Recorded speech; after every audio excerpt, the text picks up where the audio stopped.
kita panjatkan puji syukur kehadirat Allah Subhanahu wa Ta'ala.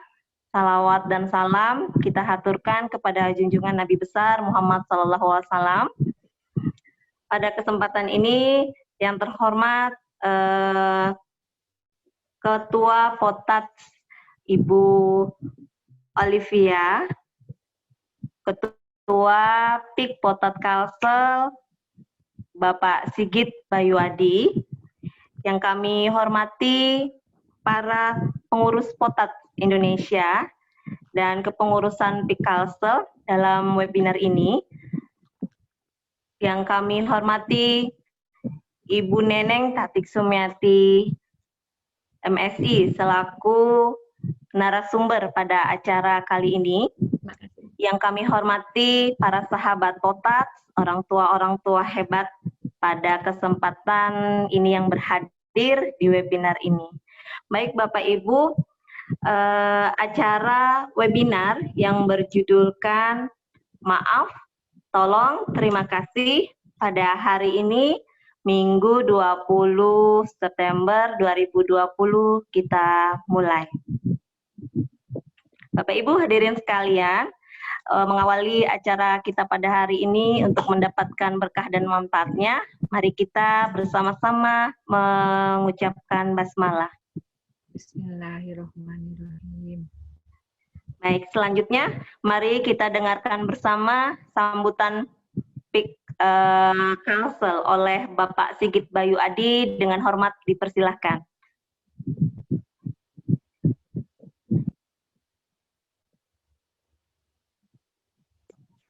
Baik, terima kasih Mbak Reni. Bismillahirrahmanirrahim. Assalamualaikum warahmatullahi wabarakatuh. Waalaikumsalam. Selamat pagi, salam sejahtera untuk kita semua. Yang saya hormati Ketua Potat Indonesia, Bu Olivia. Apakah sudah hadir Bu Olivia? Yang saya hormati Ibu Neneng Tati Sumiati, narasumber kita pagi ini.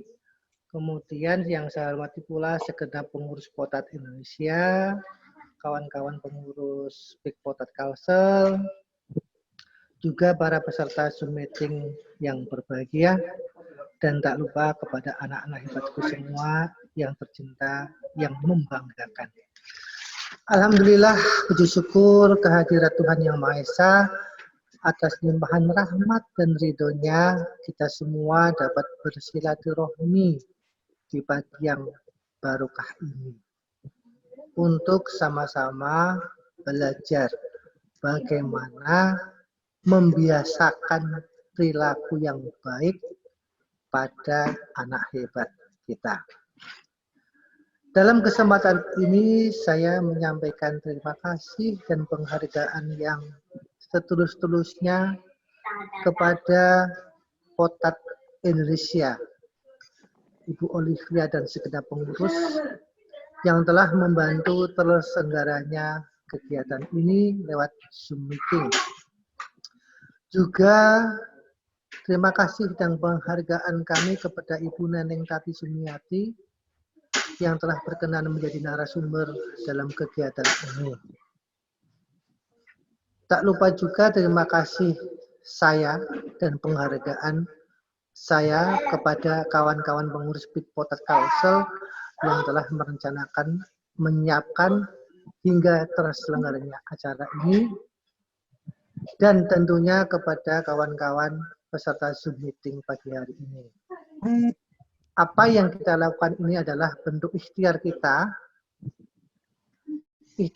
dalam mendukung tumbuh kembang anak-anak hebat kita. Semoga ikhtiar kita semua dicatat sebagai amal ibadah kita. Amin, amin, ya rabbal alamin.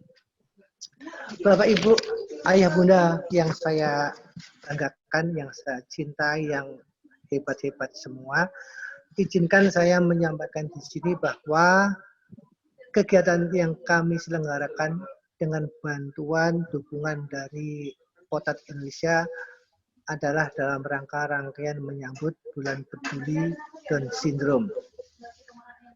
di mana kegiatan kami di Kalsel diisi dengan kegiatan berbagai lomba untuk, mohon maaf nih, khusus untuk anak hebat kami saja yang di Kalsel, dengan maksud dan tujuan untuk menumbuhkan rasa percaya diri.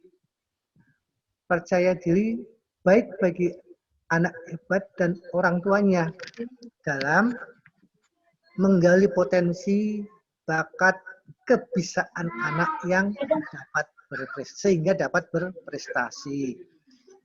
Ini pengalaman pertama bagi kami Pikpotat Kalsel untuk menjalankan kegiatan-kegiatan seperti ini. Tentunya kami mengakui masih banyak kekurangan-kekurangan yang ada. Untuk itu kami selalu mengharapkan saran dan masukan dari ayah bunda semua agar kami Pikpotat Kalsel dapat selalu memberikan manfaat untuk tumbuh kembang anak ADS pada umumnya dan anak Down syndrome yang ada di Kalsel pada khususnya. Akhirnya ayah bunda, ibu-ibu, anak-anakku semua yang hadir di sini, dari Kalimantan Selatan kami mengajak, mari gelorakan gerakan Bangga Anak Down Syndrome sebagai bentuk dukungan pada anak-anak hebat kita. Gali keistimewaan anak kita, wujudkan dengan prestasi yang nyata. Jangan pernah lelah mengatakan bahwa anak kita adalah karunia yang besar dari Allah Subhanahu wa Ta'ala, Tuhan yang Maha Esa. Demikian yang dapat kami sampaikan, lebih kurangnya mohon maaf. Wabillahi taufiq wal hidayah. Wassalamualaikum warahmatullahi wabarakatuh. Waalaikumsalam warahmatullahi wabarakatuh. Terima kasih Ketua Kalsel Bapak Sigit Bayu Adi. Semoga apa yang disampaikan Bapak dapat menjadi perhatian bagi Potat di Jakarta ya.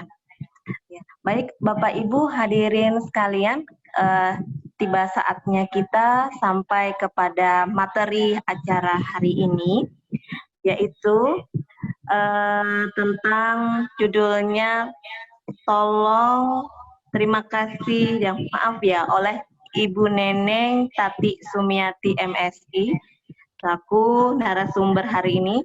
Sebelumnya saya akan bacakan biodata beliau.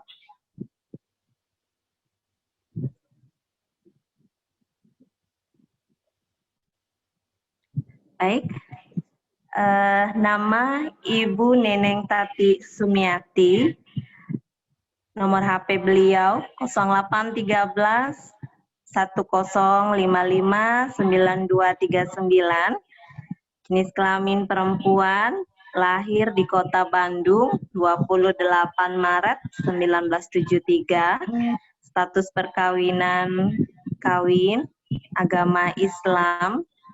Kita langsung kepada minat penelitian beliau tentang anak berkebutuhan khusus dengan riwayat pendidikan perguruan tinggi dari tahun 97 dan 2005, sedang menjalankan kuliah S3 di Universitas Indonesia. Jurusan dan bidang studi yang diambil yaitu psikologi anak berkebutuhan khusus. Pelatihan profesional yang diambil oleh Ibu Neneng itu mulai dari tahun 2005 sampai dengan 2014. Yang terakhir itu adalah workshop metode individual educational program EAP dalam pendidikan dan perkembangan anak yang diselenggarakan oleh Naoma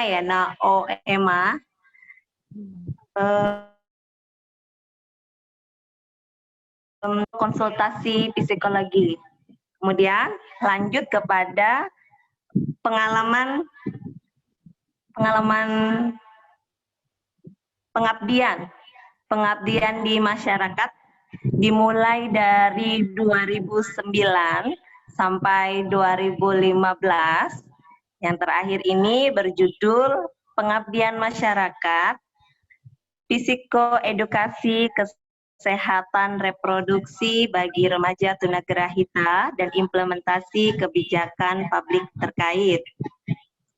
Sebagai tim pengabdi yang dilaksanakan oleh Profesor Dr. Frida Mangunsong. Baik, kita lanjutkan dengan pengalaman penelitian beliau dimulai dari 2013 sampai dengan 2015. Maaf, saya bacanya yang terakhir aja ya untuk mempersingkat waktu dikarenakan tadi sebelumnya ada trouble.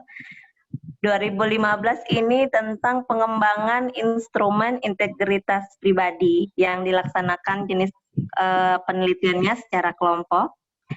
Karya ilmiah beliau dari 2005 sampai 2010 yaitu tentang buku ajar psikologi kesehatan, jurnalnya Fakultas Psikologi. Kemudian presentasi di forum ilmiah tingkat nasional pada tahun 2015 yaitu tentang Family Belief System, orang tua dari anak dengan Down Syndrome, mengenai kesenjangan antara harapan dan implementasi kebijakan pemerintah daerah yang diselenggarakan oleh Ikatan Psikologi Sosial. Lanjut, pengalaman jabatan beliau.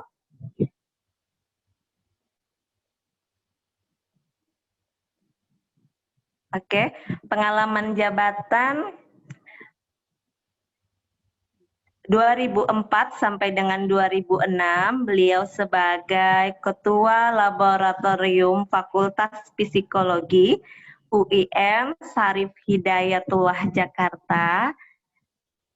2008 sampai dengan 2013, beliau sebagai Ketua Bagian Fakultas Psikologi Institusi UIN Syarif Hidayatullah Jakarta. Demikian sedikit informasi tentang biodata narasumber kita pada hari ini. Dipersilakan dengan hormat kepada Ibu Neneng untuk menyampaikan materi kita pada hari ini. Ya, terima kasih Ibu Reni kesempatannya. Juga terima kasih kepada Ketua Potad Umum Ibu Olivia, Ketua Potad PIK ya, PIK Kalsel Bapak Sigit, dan juga pada pengurus Potad Pusat maupun Kalsel. Terima kasih atas kesempatan yang diberikan. Juga terima kasih juga pada Bapak Ibu yang sudah menyempatkan hadir di Zoom Room ini untuk bersama-sama kita mendiskusikan tentang anak-anak kita, bagaimana cara kita sebagai orang tua supaya anak-anak kita ini menjadi anak-anak yang memiliki sopan santun gitu ya di masyarakat gitu, seperti itu. Nah, ini adalah beberapa ikhtiar yang kita lakukan gitu, seperti itu. Jadi, terima kasih semuanya, dan tadi mungkin CV yang dibacakan itu sudah ini sebenarnya udah lama banget, saya belum revisi CV ya, itu tahun 2015 terakhir. Tapi ya udah nggak apa-apa. Jadi ya saat ini saya masih kuliah Bapak Ibu, mohon doa juga mudah-mudahan bisa cepat selesai kuliah saya. Penelitian saya tentang anak Down syndrome, mungkin Bu Oom, Mbak Angga mungkin yang sering saya reportin tahun di Potad gitu ya. Saya mengambil data dari anak-anak kita. Saya mengambil penelitian tentang delay of gratification. Jadi delay of gratification itu adalah kemampuan untuk menunda keinginan dengan segera, karena pada anak-anak kita kan kadang-kadang ingin segera selesai gitu kan, seperti itu. Itu penelitian saya tentang itu. Mungkin nanti kalau penelitiannya udah selesai, mungkin nanti kalau ada kesempatan mungkin hasil penelitiannya bisa di-share nanti gitu di Potad, seperti itu. Kalau ada kesempatan ya, diberikan kesempatan, nanti saya akan sharekan hasilnya. Baik Bapak Ibu, kita ke materi saja. supaya kita juga bisa lebih banyak nanti diskusi. Mungkin materi yang saya siapkan juga insya Allah mungkin ya sesuai lah dengan topik kita, dan mungkin saya tidak banyak gitu ya memberikan materi karena insya Allah nanti dibanyakin di diskusi saja. Mungkin minta tolong untuk di-share. Ya, terima kasih. Ya, tema kita adalah kita ingin membiasakan ya, karena kalau kita ngomongin tentang sopan santun itu sangat luas cakupannya. Apa sih sopan santun itu dan bagaimana gitu kan, sangat luas. Jadi yang ingin kita bahas di hari ini adalah kita ingin membiasakan ADS untuk bisa mengucapkan maaf, tolong, dan terima kasih. Baik, next. Nah, tiga kata tadi bahkan kadang-kadang dibilang 3 kata ajaib ya di dunia, yaitu maaf, tolong, dan terima kasih ini. Nah, ini adalah merupakan bagian dari sopan santun kita dalam berinteraksi di masyarakat. Gitu. Sopan santun sangat luas sekali. Jadi yang dipilih oleh Kausal itu maaf, tolong, dan terima kasih ini memang 3 kata ajaib yang luar biasa ya, yang membuat kita bahkan ya menunjukkan orang yang memang memiliki sopan santun. Gitu. Kita mengucapkan maaf bila kita melakukan kesalahan. Gitu. Kita mengucapkan tolong saat kita memerlukan bantuan. Dan kita harus mengucapkan terima kasih setelah kita dibantu atau diberi sesuatu, gitu ya. Baik, next.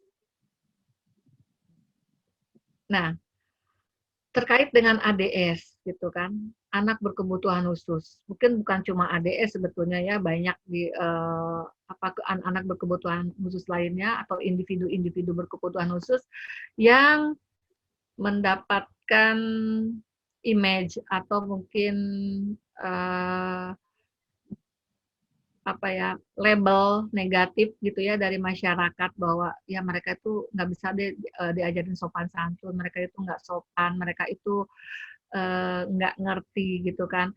Nah, jadi untuk melakukan 3 kata tadi, maaf, tolong, terima kasih. Nah, apakah ADS bisa?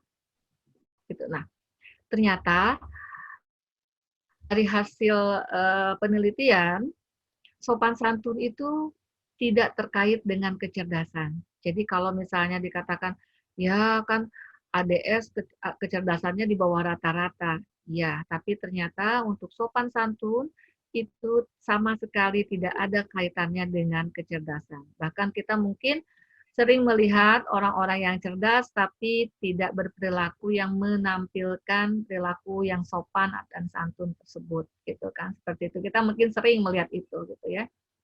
Nah, kenapa seperti itu, gitu. Nah, ternyata kalau kita tilik kembali, perilaku sopan santun itu lahir dari kebiasaan. Lahir dari budaya di sekitar anak. Jadi terutama keluarga. Kalau keluarga mengajarkan atau memiliki kebiasaan sopan santun atau membiasakan anak untuk berperilaku sopan, anak akan berperilaku sopan. Terlepas dari apakah dia cerdas atau tidak cerdas. Nah, jadi kalau begitu bagaimana dengan anak-anak kita yang ADS, yang menurut teori kecerdasannya di bawah rata-rata gitu ya, terentang dari sekitar bahkan 30, mungkin bahkan ada yang di bawah 30 ya sampai sekitar 70-an gitu ya, seperti itu. Tapi apakah mereka bisa melakukan sopan santun itu? Kalau ditanya seperti itu tentunya jawaban kita bisa, dan kita juga ngelihat anak-anak kita sangat ramah. Anak-anak kita juga bisa kok bilang terima kasih, begitu ya. Bahkan mungkin kalau anakku itu berlebih gitu ya kadang ya, masa belanja ke warung gitu, terus kalau udah selesai belanja, terima kasih gitu sama penjual gitu kan. Jadinya, Dek nggak usah terima kasih gitu. Jadi artinya di sini gitu kan, perilaku sopan, perilaku santun itu bisa dilakukan oleh ADS. Jadi ADS bisa mengucapkan kata-kata yang tergolong sopan santun tadi. Maaf, terima kasih, tolong, itu sangat mungkin sangat bisa. Jadi tergantung pada kita, pada keluarganya, kita mau mengajari atau tidak. Nah, bagaimana sih caranya supaya ADS ini memang bisa mengatakan 3 kata tersebut? Nah, next. Nah, sebelum kita menjawab itu, kita lihat dulu karakteristik dari anak-anak kita nih, anak-anak istimewa kita. Nah, saya sedikit berteori dulu ya di awal di sini. Secara teoritis atau dari hasil-hasil penelitian, mungkin kalau Bapak Ibu baca literatur-literatur ilmiah, artikel-artikel dari jurnal gitu kan, itu secara umum mengatakan bahwa ADS itu memiliki kekuatan pada fisiospasial dan komunikasi gestural. Jadi dalam berkomunikasi mereka lebih memanfaatkan gestur, gerakan tubuh gitu ya, atau menunjuk atau apa isyarat lah, bahasa isyarat seperti itu lebih banyak seperti itu. Meskipun ada juga sih yang bagus bahasanya. Karena kenapa? Karena mereka katanya memiliki keterbatasan pada aspek verbal, terutama pada aspek bahasa ekspresif yaitu berbicara. Tapi kalau bahasa reseptifnya, kemampuan memahami, mereka bagus gitu. Jadi anak-anak kita itu paham kok kalau kita jelasin, paham kok, ngerti kok gitu. Hanya memang untuk berbicara mereka memiliki beberapa keterbatasan gitu ya. Ini memang terkait kalau bicara itu sangat kompleks karena mungkin terkait dengan kekuatan-kekuatan otot untuk bicara juga seperti mulut gitu ya, lidah dan lain-lain. Jadi itu memang keterbatasannya. Tetapi mereka memiliki kekuatan pada fisiospasial dan komunikasi gestural. Kenapa ini saya tekankan? Karena ketika kita memahami bahwa karakteristiknya memang pada fisiospasial, jadi artinya dia memiliki kekuatan kalau belajar atau materi yang diberikan melalui visual itu akan lebih mudah dipahami ketimbang melalui verbal seperti itu. Nah, bagaimana cara belajarnya? Nah, berdasarkan karakteristik itu, cara belajar dari anak DS ini, anak-anak kita ini, mereka belajarnya melalui asosiasi. Jadi ngelihat, oh kalau begini tuh ini ya begini ya, kalau ini tuh begini ya. Jadi mereka ngelihatnya secara asosiasi gitu. Dan belajarnya melalui visual. Jadi kalau materi pelajaran diberikan secara visual atau mungkin juga kalau kita berbicara menggunakan gestur, itu mereka akan lebih paham dibanding hanya kita ngomong aja gitu seperti itu. Mereka juga bisa dikatakan peniru yang ulung ya kalau menurut saya karena pandai sekali menirunya sangat cepat. Gitu ya. Kalau saya ngelihat sama anakku itu dia ngelihat di YouTube misalnya tari saman, udah langsung gerakan tari saman. Mungkin Bapak Ibu yang lain juga sama gitu ya. Kalau kita amati anak-anak kita itu memang kemampuan menirunya yang luar biasa gitu. Sehingga kita juga harus menjaga jangan sampai dia melihat dan meniru hal-hal yang tidak baik gitu. Jadi kita memang harus menjaga itu karena memang kalau udah ngelihat dan dia meniru itu susah untuk menghapusnya, menghilangkan perilaku itu. Baik, jadi ini ya yang harus kita pahami terlebih dahulu untuk memberikan materi kita bahwa bagaimana caranya supaya mereka mau berperilaku sopan santun, terutama untuk mengucapkan 3 kata tadi gitu ya. Maaf, tolong, dan terima kasih. Kita harus pahami ADS memiliki kekuatan dalam fisiospasial.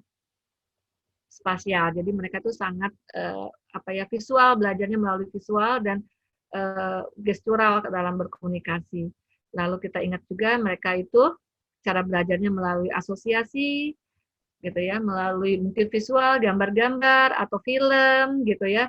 Pokoknya sesuatu yang sifatnya visual dan mereka cenderung meniru, mudah meniru.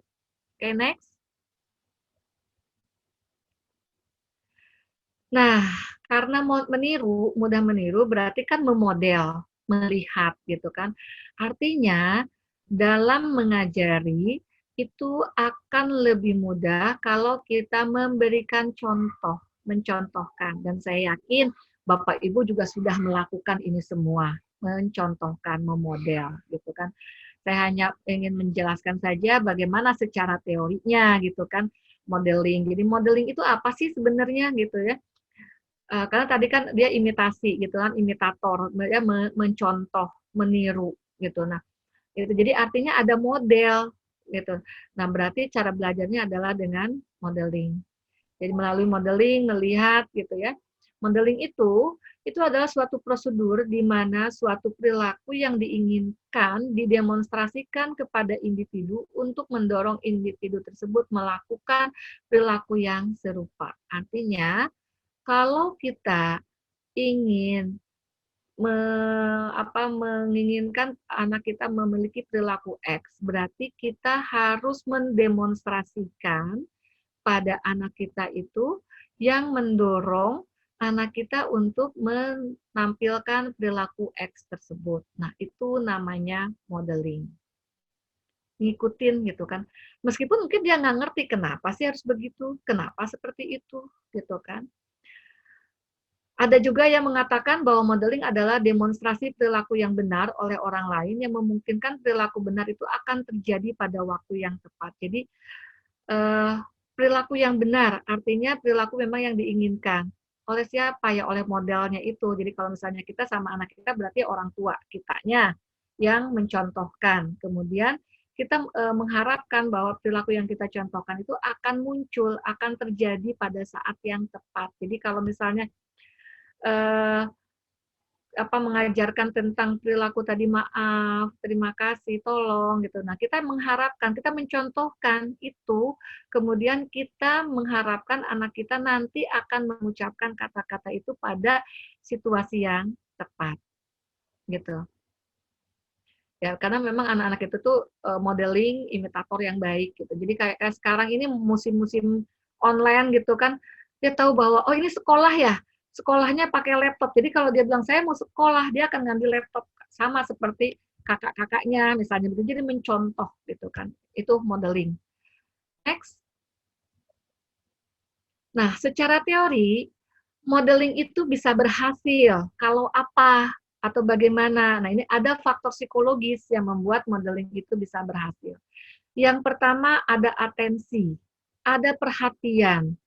Jadi dia bisa meniru kalau dia memang memberikan atensi, perhatian pada perilaku yang kita harapkan tadi. Jadi pertamanya dia harus melihat dulu, melihat dan memberikan perhatian. Oh, kalau kejadiannya seperti ini, kalau begini, maka saya harus bilang terima kasih. Oh, kalau saya butuh sesuatu, ibu itu suka bilang tolong, suka minta tolong. Nah, dia memperhatikan. Jadi pas saat dia butuh, itu akan mengatakan tolong. Jadi yang pertama kali harus ada atensi. Jadi kita tidak bisa mengajar atau memberikan contoh pada anak tidak akan berhasil kalau anaknya tidak memperhatikan kita, tidak memberikan atensi. Ini adalah modal dasar yang paling awal. Kemudian tahap yang berikutnya adalah retensi. Jadi anak itu mengingat. Mengingat apa? Mengingat untuk menciptakan kembali. Jadi mengingat tadi, oh tadi seperti itu ya. Oh begitu. Jadi diingat lagi tahapannya, apanya gitu. Nah, itu namanya retensi. Kalau sudah ingat, baru dia akan bisa mereproduksi, mengulang tindakan yang diamati tadi. Jadi yang pertama memperhatikan, kemudian mengingat untuk menciptakan itu, dan kemudian reproduksi. Dan kalau sudah dia bisa mengulang tindakan yang diamati tadi, jadi tindakan yang diperhatikan, yang diatensi tadi, yang pada tahap pertama, maka kita harus memberikan penguatan, berikan reinforcement, berikan penghargaan. Pujian misalnya, wah hebat, wah keren gitu. Kadang-kadang tanpa kata-kata juga ya, kalau anak saya itu tinggal diberi begini aja udah, oh iya. Jadi itu diperkuat sehingga perilaku itu akan dipertahankan. Nah, Bapak Ibu itu adalah secara teorinya modeling gitu kan. Jadi caranya ya dengan modeling. Itu sangat sederhana sebetulnya, tapi memang prakteknya untuk berhasil dengan baik perlu apa ya, kita lakukan terus-menerus. Sebagai orang tua, tentunya yang namanya modeling ini sudah dilakukan, meskipun mungkin kita melakukannya tidak secara sistematis gitu ya, tapi ini pasti sudah Bapak Ibu lakukan. Baik, sekarang kita lihat bagaimana caranya supaya, ini yang tip praktisnya ya, bagaimana supaya anak-anak kita bisa mengucapkan kata maaf. Next. Nah, untuk membiasakan mengucapkan maaf, maaf ya gitu. Nah, kan kita mengharapkan anak itu mengucapkan maaf itu pada momen atau situasi yang tepat. Kita memang sudah mencontohkan maaf, tapi kapan mengatakan maaf? Nah, ini memang tidak mudah. Jadi yang pertama kan tadi maaf itu diucapkan ketika melakukan kesalahan. Kalau kita salah, kita harus mengucapkan maaf. Nah, artinya sebelum mengajarkan kata maaf, kita harus memberikan konsep tentang benar salah. Tentunya secara sederhana ya pada anak-anak. Beritahu tentang batasan yang boleh dilakukan dan tidak boleh dilakukan. Misalnya, anak itu suka dorong-dorong gitu, dorong gitu kan. Nah, nggak boleh, gitu. Nggak boleh dorong-dorong ya, itu tidak boleh. Kenapa? Gitu. Nah, kalau dorong-dorong nanti takut temannya jadi jatuh. Gitu. Seperti itu. Jadi kita kasih tahu, kita beritahu batasan hal yang boleh dan tidak boleh. Kalau misalnya mau menyapa teman, tepuk aja, jangan ditarik atau jangan di kan kadang-kadang gitu kan. Jadi kita kasih tahu mana yang boleh dan mana yang tidak boleh, beritahukan secara sederhana. Bapak Ibu insya Allah sudah paham lah ya untuk apa mungkin lebih tahu, terutama kan kita sudah sering tiap hari ya dengan anak-anak kita sudah paham karakteristiknya, bagaimana cara memberitahu yang sederhana pada anak-anak kita untuk mengetahui batasan yang mana yang boleh dan mana yang tidak boleh. Dan ini harus kita berikan dengan tegas dan konsisten tentunya ya. Jadi jangan sampai di satu waktu itu dibiarkan boleh, di waktu yang lain tidak boleh gitu. Nah, ini akan membuat anak menjadi bingung. Jadi yang tahap pertama sebelum mengucapkan maaf, kita harus mengajarkan dulu tentang konsep benar salah secara sederhana. Kemudian supaya anak juga bisa mengucapkan maaf itu secara tulus, tanpa disuruh, tanpa diingatkan, benar-benar tulus, mereka harus memiliki rasa empati. Jadi maaf itu bisa muncul ketika sudah ada rasa empati dalam diri. Nah, ini harus ditumbuhkan rasa empati pada anak. Kenapa? Karena anak-anak biasanya melihat hanya dari sudut pandangnya sendiri.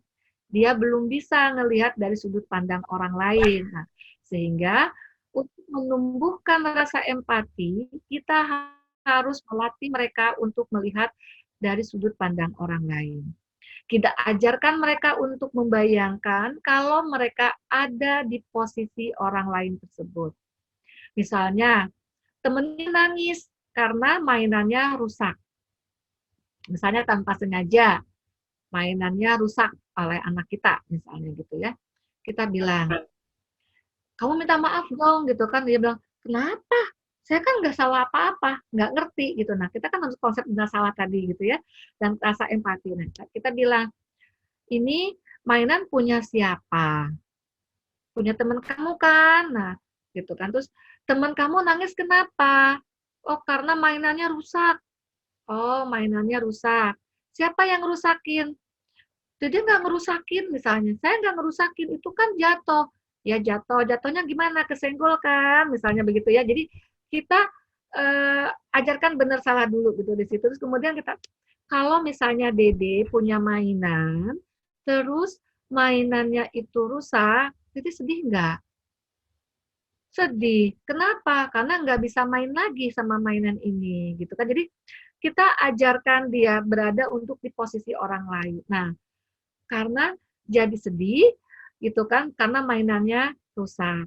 Nah, jadi kita mengajarkan bahwa kalau kamu juga posisinya sama, ada di posisi temennya, itu akan memiliki perasaan yang sama. Maka mungkin kalau Dede juga akan nangis sama seperti temennya, karena mainan kesayangannya rusak gitu. Nah, kita kasih tahu seperti itu. Nah, kemudian misalnya udah paham ya, berarti salahnya di mana gitu. Nah, kita terus ajarkan dia untuk mengetahui di mana kesalahannya, supaya dia bisa mengucapkan kata maaf itu dengan tulus dan tepat gitu ya. Dan kita juga harus mengingatkan ketika dia lupa, ketika dia salah, kemudian dia lupa mengucapkan kata maaf. Nah, jangankan pada anak-anak kita ya, anak-anak yang non-disabilitas juga kan kadang-kadang lupa. Jadi memang kita harus mengingatkan. Ingatkan bahwa, tadi kamu apa ya? Salah ya? Berarti harus apa? Bilang apa? Bilang maaf. Seperti itu, gitu ya. Nah, kita boleh nggak sih memaksa atau bahkan mungkin memarahi dia ketika dia melakukan kesalahan dan tidak minta maaf? Tentu jawabannya tidak ya. Karena anak, kenapa kok saya yang saya kan nggak salah. Nah, jadi sebaiknya sebagai orang tua kita juga harus bertanya dulu, apa sih yang terjadi, kenapa seperti itu gitu. Nah, dia pasti akan bercerita ya sesuai dengan kemampuan dia cerita gitu kan. Nah, itu mungkin kalau anak yang kemampuan bicaranya udah lebih baik, mungkin bisa bercerita dengan lebih baik. Tapi kalau anak-anak yang mungkin masih jadi dengan gesturalnya, kita akan paham kok gitu, apa yang mau disampaikan. Nah, kita pahami alasannya apa, kenapa itu terjadi. Nah, setelah itu kita tunjukkan bahwa di mana letak kesalahan dia. Dan kita ingatkan, kalau salah harus minta maaf. Jadi kita tidak memaksakan dia untuk minta maaf, apalagi memarahinya gitu kan. Karena kalau kita marah, yang direkam marahnya loh Bapak Ibu. Mereka oh itu marah ya seperti itu gitu kan. Ya ini mungkin pengalaman saya juga ya bersama anakku. Kadang-kadang ya di antara dengan banyaknya kerjaan, tugas dan lain-lain, mungkin kita juga udah loading banget mungkin ya, saya ini yang saya alami ya, kadang-kadang saya juga kesel banget gitu, dia kan udah dibilangin berkali-kali, terus kita marah gitu kan. Nah, setelah itu dia meniru dan gaya marahnya itu sama dengan gaya marah saya langsung astagfirullahaladzim gitu kan, saya salah gitu kan, karena dia peniru yang ulung gitu kan, itu dia meniru banget gitu. Nah, jadi kalau misalnya kita memaksakan dia untuk minta maaf, kemudian kita memarahinya, yang ada yang terekam nanti marahnya itu gitu. Jadi, dan dia tidak tahu, tetap dia tidak paham kenapa, apa yang harus dilakukan gitu, kenapa saya harus minta maaf. Nah, itu tetap harus diinformasikan. Jadi kapan dan bagaimana anak itu minta maaf itu ya. Jadi kita harus mengajarkan kapan dan bagaimana meminta maaf.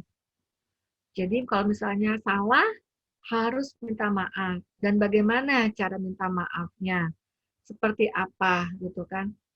Gitu. Kadang-kadang kalau dia misalnya bercanda nih sama kakaknya gitu, kalau anakku tuh kadang bercanda, tapi suka berlebihan tuh sampai kakaknya misalnya ketarik tangannya tuh apa sakit gitu kan, terus dibilang tuh kakak kan jadi sakit ya tangannya, kenapa seperti itu, Makanya jangan terlalu ini ya mainnya gitu kan. Jadi yang salah siapa? Jadi akan diam, Dede. Jadi Dede harus bagaimana? Terus nanti akan ngambil tangan kakaknya, cium tangan. Diulangi lagi enggak? Enggak. Tapi yang namanya anak, kembali lagi gitu kan, seperti itu lagi. Tetap kita harus mengingatkan kembali. Nah, tetap ya kita harus berikan alasan minta maaf. Kita berikan alasan minta maaf. Jadi kenapa kamu minta maaf? Karena kamu salah, alasannya apa? Begitu. Jadi dan di sini dikatakan berikan contoh dan gunakan bahasa tubuh. Karena apa? Karena bahasa tubuh itu bisa memperkuat apa yang maksud atau informasi yang kita sampaikan gitu ya. Karena tadi anak-anak kita itu yang visual sifatnya gitu. Jadi contoh misalnya ya, jadi jangan sungkan kalau kita salah juga kita minta maaf. Gitu ya. Itu dicontohkan.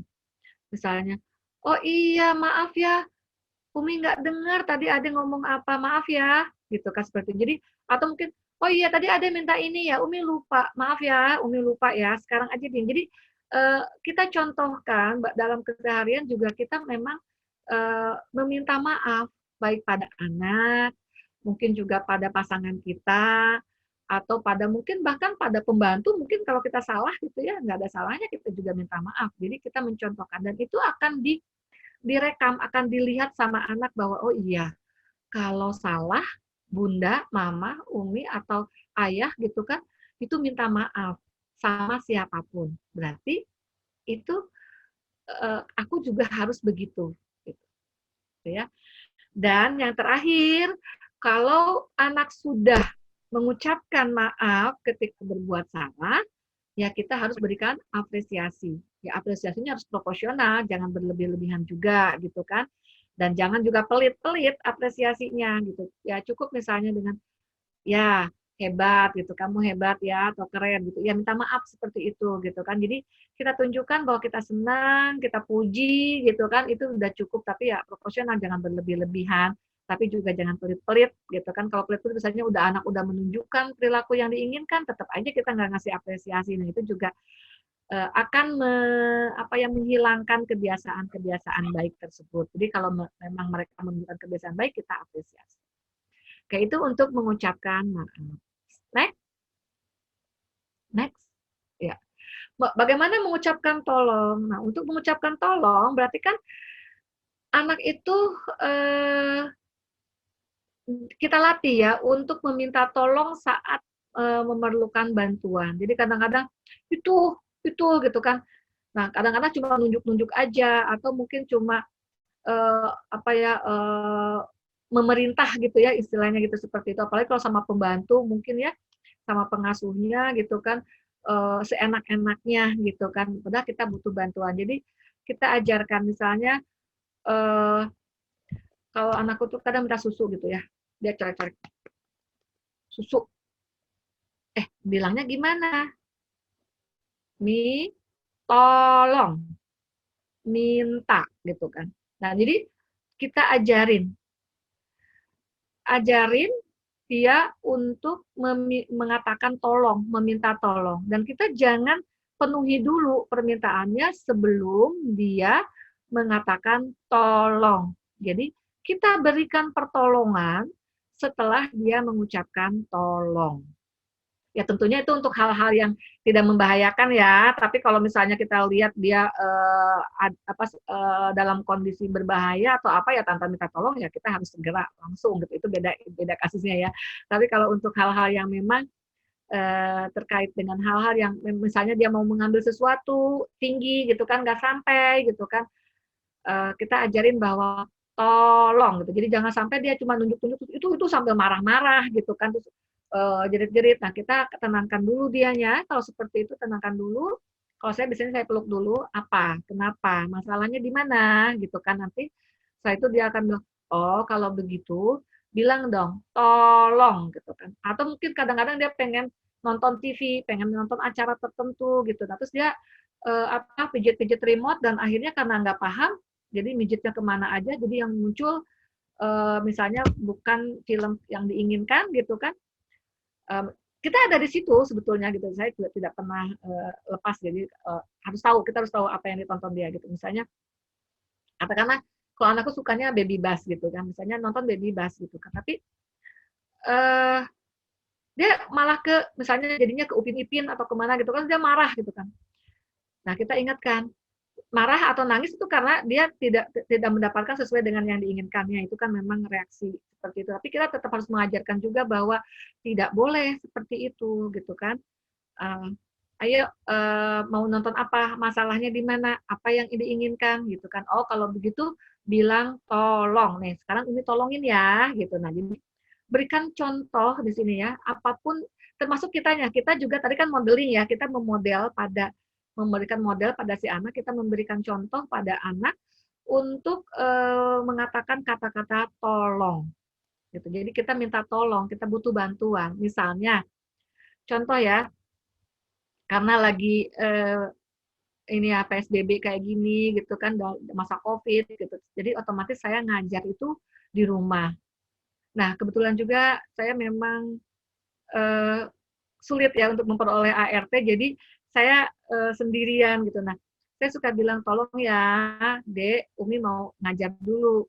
Nanti ini buat Ade dulu di sini, Ade nulis di sini, atau kita kasih aktivitas, ya, Umi mau ngajar dulu. Ya, tapi namanya anak kan, kadang-kadang dia bosan, cukup-cukup nanti ketika kayak gini nih, ngomong kayak gini, nanti dia nongol, halo gitu kan di Zoom-nya saya itu, terus saya bilang, Ade, tolong ya, Umi lagi bekerja. Ade di sana dulu. Jadi kita katakan tolong, karena kita minta bantuan dia sebetulnya kan untuk kooperatif dengan kita. Jadi kita katakan, tolong ya Dek, Ade di sini dulu.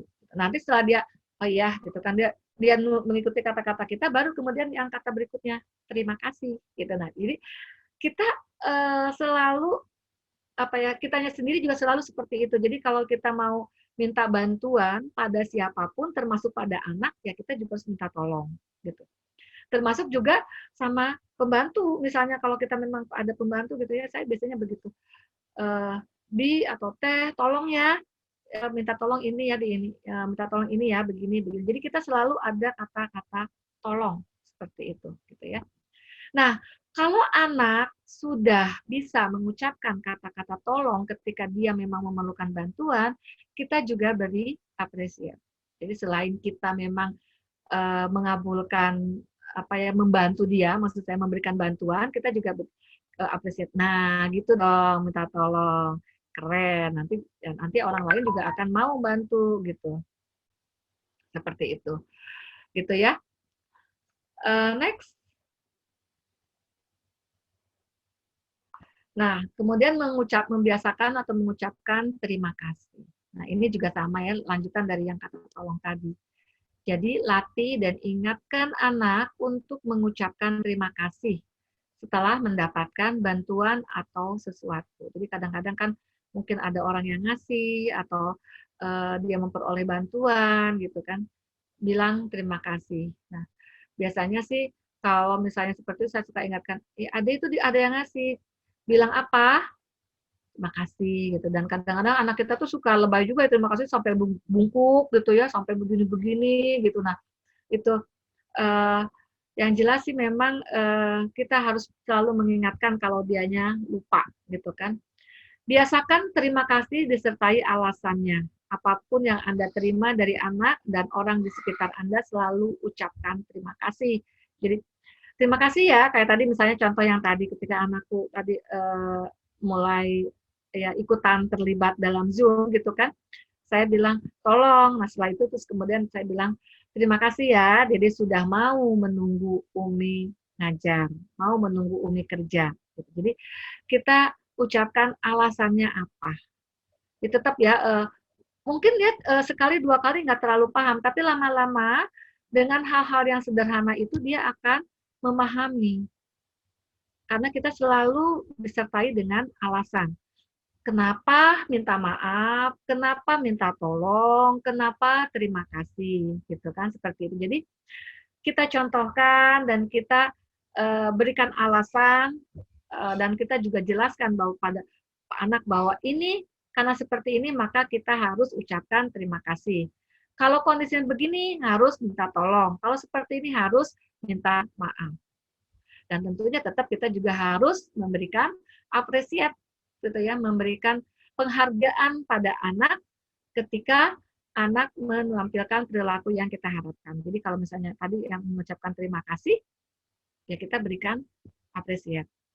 Mungkin kata-katanya nggak terlalu jelas, tapi biasanya tadi ya karena dengan gestural itu nggak apa-apa. Jadi kita latih saja gitu kan, disertai tapi ya bukan berarti cuma kita nggak apa-apa lah nggak bisa ngomong, nggak begitu, bukan begitu artinya. Tapi yang penting membuat orang lain itu paham, dibantu gitu misalnya. Terima kasih. Kadang-kadang karena anak DS itu khasnya itu kan cuma ujung-ujungnya aja ya ngomongnya di ih gitu kan. Oh, berarti kan orang paham bahwa itu adalah terima kasih gitu. Terus mungkin maaf gitu kan, maaf gitu. Jadi minta tolong itu gitu kan. Nah itu uh, ada gesturnya ya nggak apa-apa gitu. Yang penting kata-katanya nggak terlalu jelas nggak apa-apa, tapi tetap kita terus latihkan gitu. Seperti itu ya. Dan kata-kata itu kita harapkan muncul secara tulus dan tepat pada situasi yang tepat. Kita tidak boleh memaksa, apalagi mengancam anak untuk berterima kasih ya.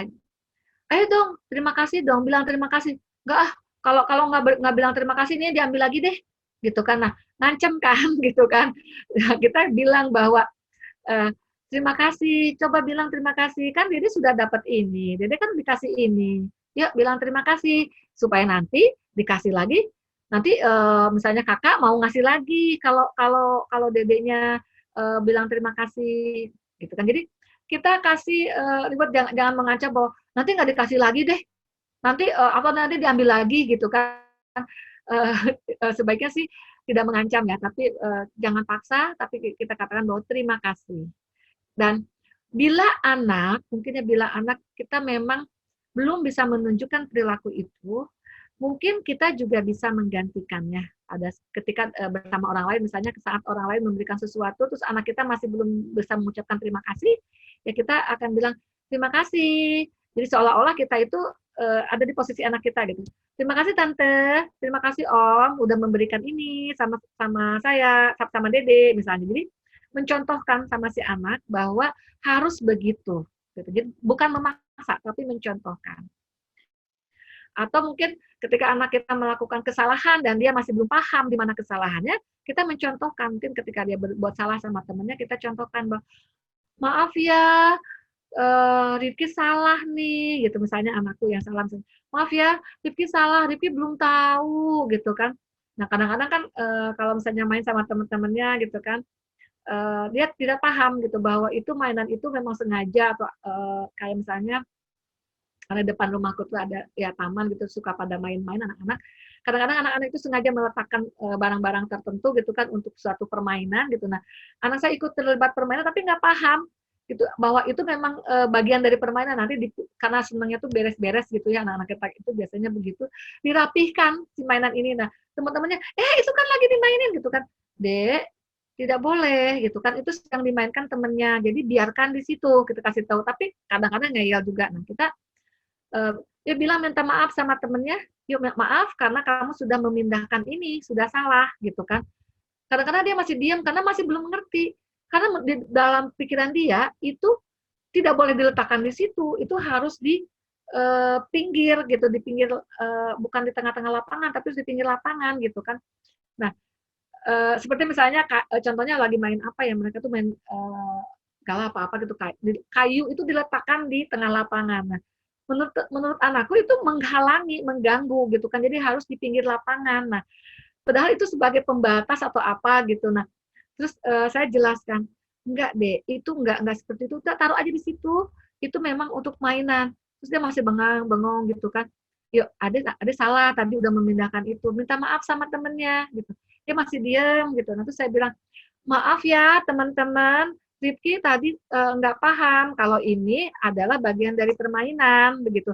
Nah terus dia ngeliatin saya terus baru ngikutin gitu. Nah jadi hal-hal seperti itu yang harus kita contohkan. Kita tidak bisa memaksakan. Jadi kita memang berharap anak kita mengucapkan 3 hal tadi. Maaf, terima kasih, tolong gitu. Itu ya supaya anak kita juga memang ya punya etika gitu ya ketika berinteraksi dengan orang lain. Jadi bukan karena anak karena ABK ya nggak apa-apalah gitu kan, nggak seperti itu gitu ya. Insya Allah Bapak Ibu yang di sini di Potats yang tergabung dengan Potats, Insya Allah selalu mengajarkan hal-hal yang baik buat anak-anak kita semua gitu, sehingga image atau hal-hal negatif yang kadang-kadang dilabelkan pada anak-anak kita itu terkikis gitu ya, karena ternyata anak-anak kita tidak seperti yang dilabelkan oleh mereka gitu kan. Ternyata bahkan bisa lebih sopan, lebih santun dari anak-anak yang anak-anak yang non disabilitas gitu, karena anak-anak kita tuh kalau udah punya atau udah mendapatkan satu perilaku itu akan sulit untuk dihilangkan. Jadi anak-anak itu memang ramah dan insya Allah sopan gitu kan, seperti itu.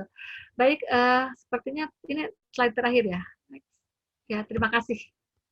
Baik, terima kasih Bapak Ibu sudah bersedia mendengarkan paparan saya. Mungkin sebenarnya Bapak Ibu juga sudah tahu tentang ini semua gitu ya, teori-teori yang sangat sederhana tapi insya Allah bisa kita manfaatkan untuk anak-anak kita. Mungkin kita bisa sharing saja nantinya gitu. Bapak Ibu pasti lebih banyak pengalamannya. Saya menunggu untuk berbagi pengalaman Bapak Ibu. Terima kasih. Ya, saya kembalikan ke Ibu Reni. Sangat menarik sekali dan materi pada hari ini. Mari kita berikan aplaus buat Ibu. Terima kasih. Selanjutnya bagi Bapak Ibu peserta webinar yang ingin menanyakan, kita lanjut dengan sharing diskusi tanya jawab bagi Bapak Ibu yang berhadir di webinar ini yang ingin menanyakan pertanyaan mengenai materi yang disampaikan oleh Ibu Neneng. Silakan.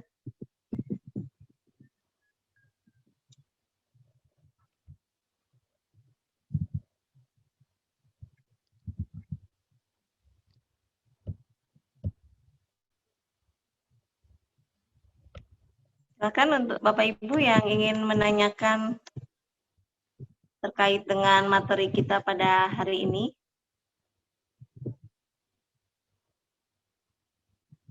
Ibu Novita, bisa dibantu nggak admin?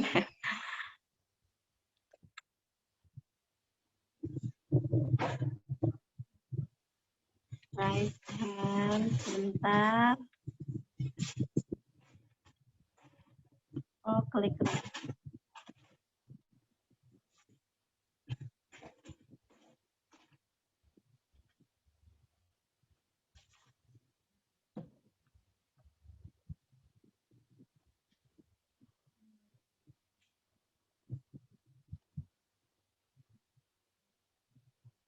Kami tunggu ya Bapak Ibu yang ingin bertanya. Mungkin nggak harus bertanya kali ya, sharing juga boleh. Oh iya boleh, iya. Mungkin sharing. Oh iya dari itu Ibu Meliana tuh ya, anaknya. Bisa di chat aja nanti biar dibacakan. Boleh nanti saya bacakan saja kalau misalnya audionya bermasalah. Bisa di chat aja Bapak Ibu.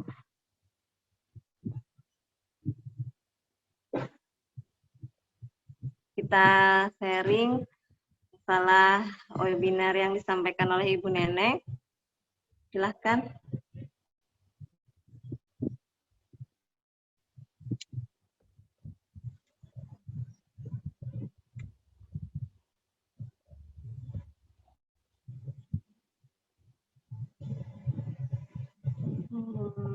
Meliana.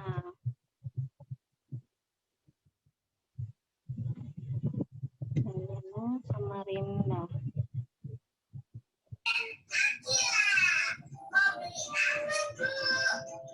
Ya, Bu Mama Kansa. Halo, bertanya langsung ya? Boleh Mama Kansa, silahkan Mama Kansa. Oh iya. Selamat siang Bu. Dari Siang. Kalsel.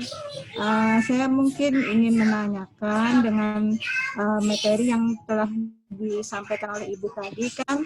Maaf, tolong, terima kasih. Saya punya anak ADS umur 7 tahun. Kata-kata itu memang sudah sering setiap hari lah kita berikan contoh, kita kasih tahu ke anak kita. Cuman nggak nyampe 5 menit pasti ngulang lagi Bu kesalahan yang dia lakukan itu. Jadi pertanyaan saya, gimana ya caranya biar anak kita itu mungkin dia masih belum paham ya dengan kata-kata oh maaf atau tolong. Biasanya yang dimaaf sih Bu, misalnya dia melempar ya, kita kasih tahu oh, itu nggak boleh, nanti kan ini rusak mainannya ini. Oh iya maaf Mama, tapi nggak nyampe 5 menit dia lakukan lagi. Atau misalnya dia kadang-kadang kencing lupa gitu ya, kan kencing udah Mama kasih tahu kalau kencing di mana, di toilet, terus kenapa kencingnya nggak di toilet, maaf Mama. Nah itu caranya gimana ya Bu agar di ingatan atau di dirinya itu ingat gitu loh Bu bahwa hal yang nggak baik itu nggak boleh gitu Bu. Itu aja, terima kasih Bu. Sama-sama. Ini bagaimana Bu ini? Ya silakan.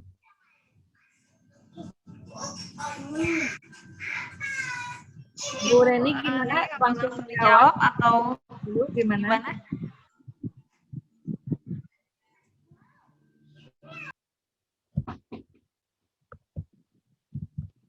Saya langsung jawab aja. Boleh ya. Atau mau dikumpulkan dulu? Oke, baik. Baik, tadi Ibu siapa tadi? Terus Bu Warni. Bu Warni ya? Bu Warni ya. Ya. Baik Bu Warni, terima kasih banyak. Ya memang Bu Warni ciri khas dari anak-anak kita itu memang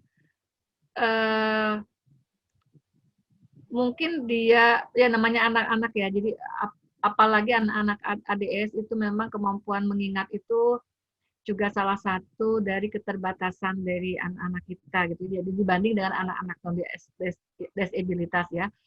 Tapi anak-anak DS ini, anak-anak kita ini ya, sebetulnya dia memiliki kemampuan mengingat yang sifatnya visual yang lebih baik. Jadi mungkin sebagai orang tua kita tetap ya tidak boleh bosan ataupun merasa kan udah dikasih tahu, kok masih lupa melakukan lagi gitu ya.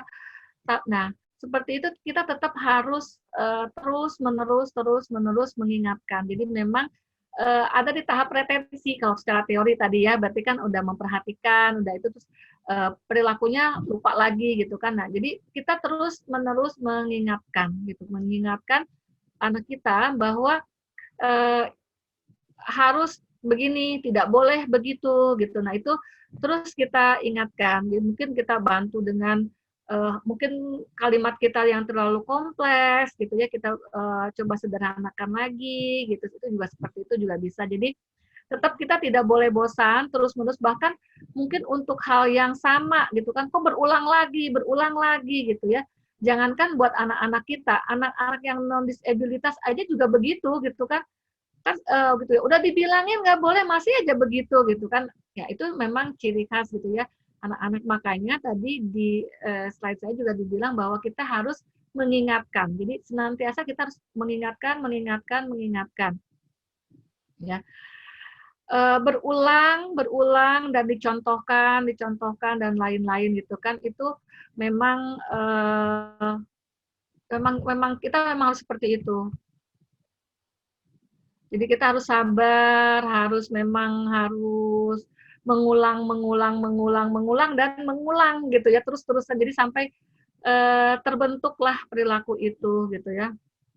Tentunya kita menjelaskannya kenapa boleh, kenapa enggak boleh, disesuaikan dengan kondisi anak-anak kita. Jadi kalau misalnya dia pahamnya itu bagaimana ya, pahamnya dengan bahasa apa, misalnya kan berbeda-beda tiap anak itu. Ada yang bilang boleh, ada yang bilang tidak boleh kayak gini gitu kan. Kayak anakku tuh kalau bilang tidak boleh seperti ini, tidak boleh gitu. Nah, saya juga nggak tahu itu dari mana, tapi dia paham bahwa ini tidak boleh, kalau kayak gini tidak boleh gitu. Nah, jadi kita bantu dengan hal-hal seperti itu, tapi memang bahasanya itu bisa berbeda-beda arti. Maksud saya tidak baku gitu ya untuk mengingatkan anak.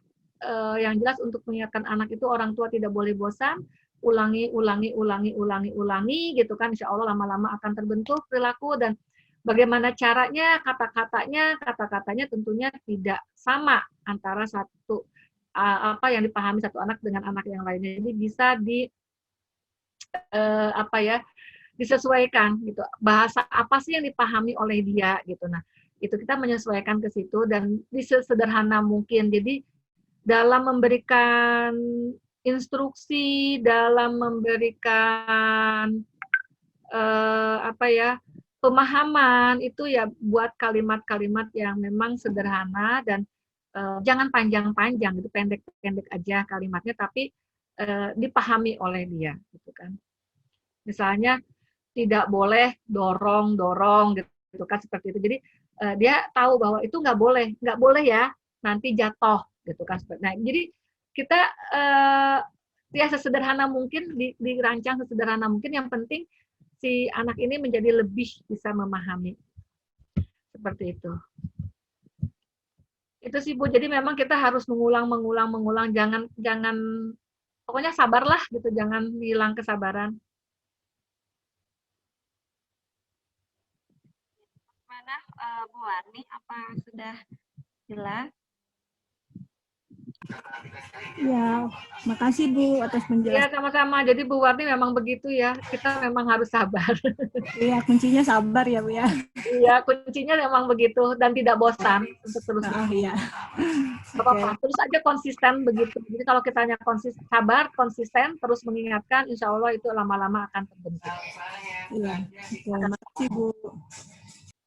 Baik, untuk penanya selanjutnya kami persilahkan Ibu Liani. Ibu Liani, bisa dibantu admin. Ibu Liani ingin bertanya kepada narasumber kita pada hari ini. Halo. Iya. Ya, silakan Ibu. Iya, saya mau nanya.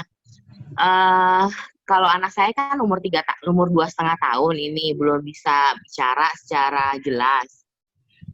Gimana untuk anak bicara secara nonverbal untuk mengucapkan maaf, tolong, dan terima kasih? Ya itu. Biar jadi kita mengerti bahwa anak kalau tolong kan, kalau terima kasih kan saya diajarkan dengan tangan di dada ya, terima kasih gitu. Cuman kalau tolong sama maaf ini yang saya bingung ngajarinnya gimana. Ya, baik.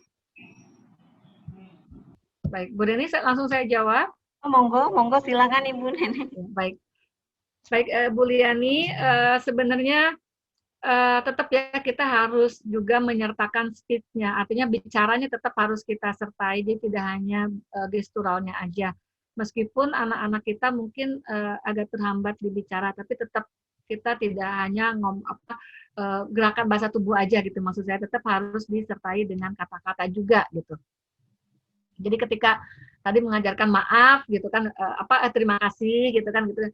Biasanya sih yang membedakan adalah bukan cuma gerakan ini, tapi dari taste gitu, ekspresi emosi biasanya gitu kan, itu juga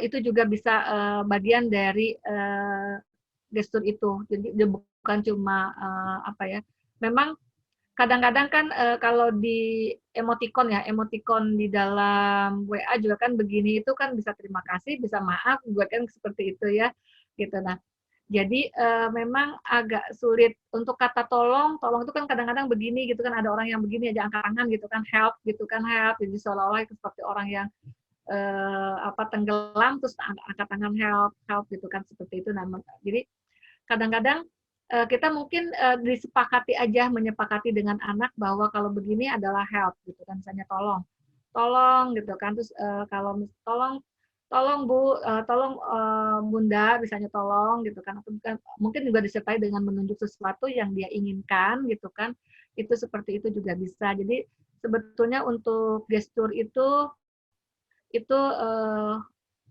itu khas ya, sebenarnya khas dari interaksi kita dengan anak, apa yang dipahami anak dan apa yang ingin kita berikan pada anak. Kadang-kadang anak bisa memahami ketika oh gini, oh gini kan kadang-kadang kita tolong begini. Ini kan seperti orang dadah gitu kan gitu. Tapi ini sebenarnya kalau di dalam isyarat itu juga bisa mengatakan tolong atau mungkin karena seperti tolong gitu ya atau terima kasih tadi seperti ini, terus mungkin maaf juga begini, cuma ekspresi muka juga kan kalau terima kasih kan ekspresinya senang gitu ya, terima kasih gitu kan, ada senyumnya. Tapi kalau maaf ya, maaf gitu kan ada menunduknya. Jadi itu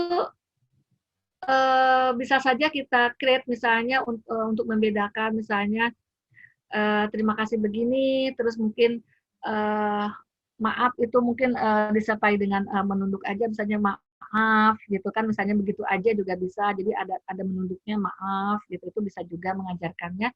Tapi tetap ya kita disertai dengan kata-kata supaya si anak juga bisa bicara gitu. Jadi jangan karena anak ADS itu kemampuan bicaranya memang terbatas gitu, jangan juga kita tidak stimulasi. Jadi tetap kita stimulasi bahwa maaf gitu atau tolong gitu, supaya dia juga mau mengucapkan itu gitu sambil ya kalau bahasa isyarat itu hanya membantu lah gitu, membantu saat dia memang belum bisa mengucapkan kata-kata itu dengan jelas dan bisa dipahami oleh orang di sekitarnya gitu. Yang universal bahasa isyarat untuk tolong, maaf, terima kasih itu saya googling juga memang susah ya gitu kan, kecuali tadi yang terima kasih yang begini atau agak membungkuk terima kasih gitu, tapi tetap dengan ekspresi yang senang itu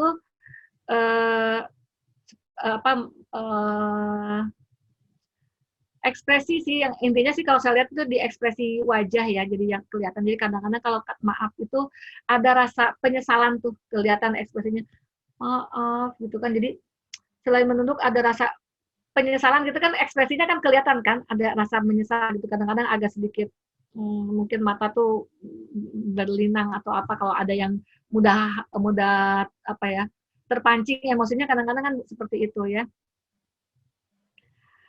Jadi ya begitu mungkin maaf gitu kan, kalau melakukan kesalahan kan kadang-kadang kita seperti itu ya, tuh tolong please gitu kan, kadang-kadang ini juga sebagai please juga, please tolong gitu kan. Jadi tapi ekspresi di wajahnya berbeda gitu dengan yang terima kasih gitu, sama-sama begini tapi berbeda maknanya jadinya gitu kan.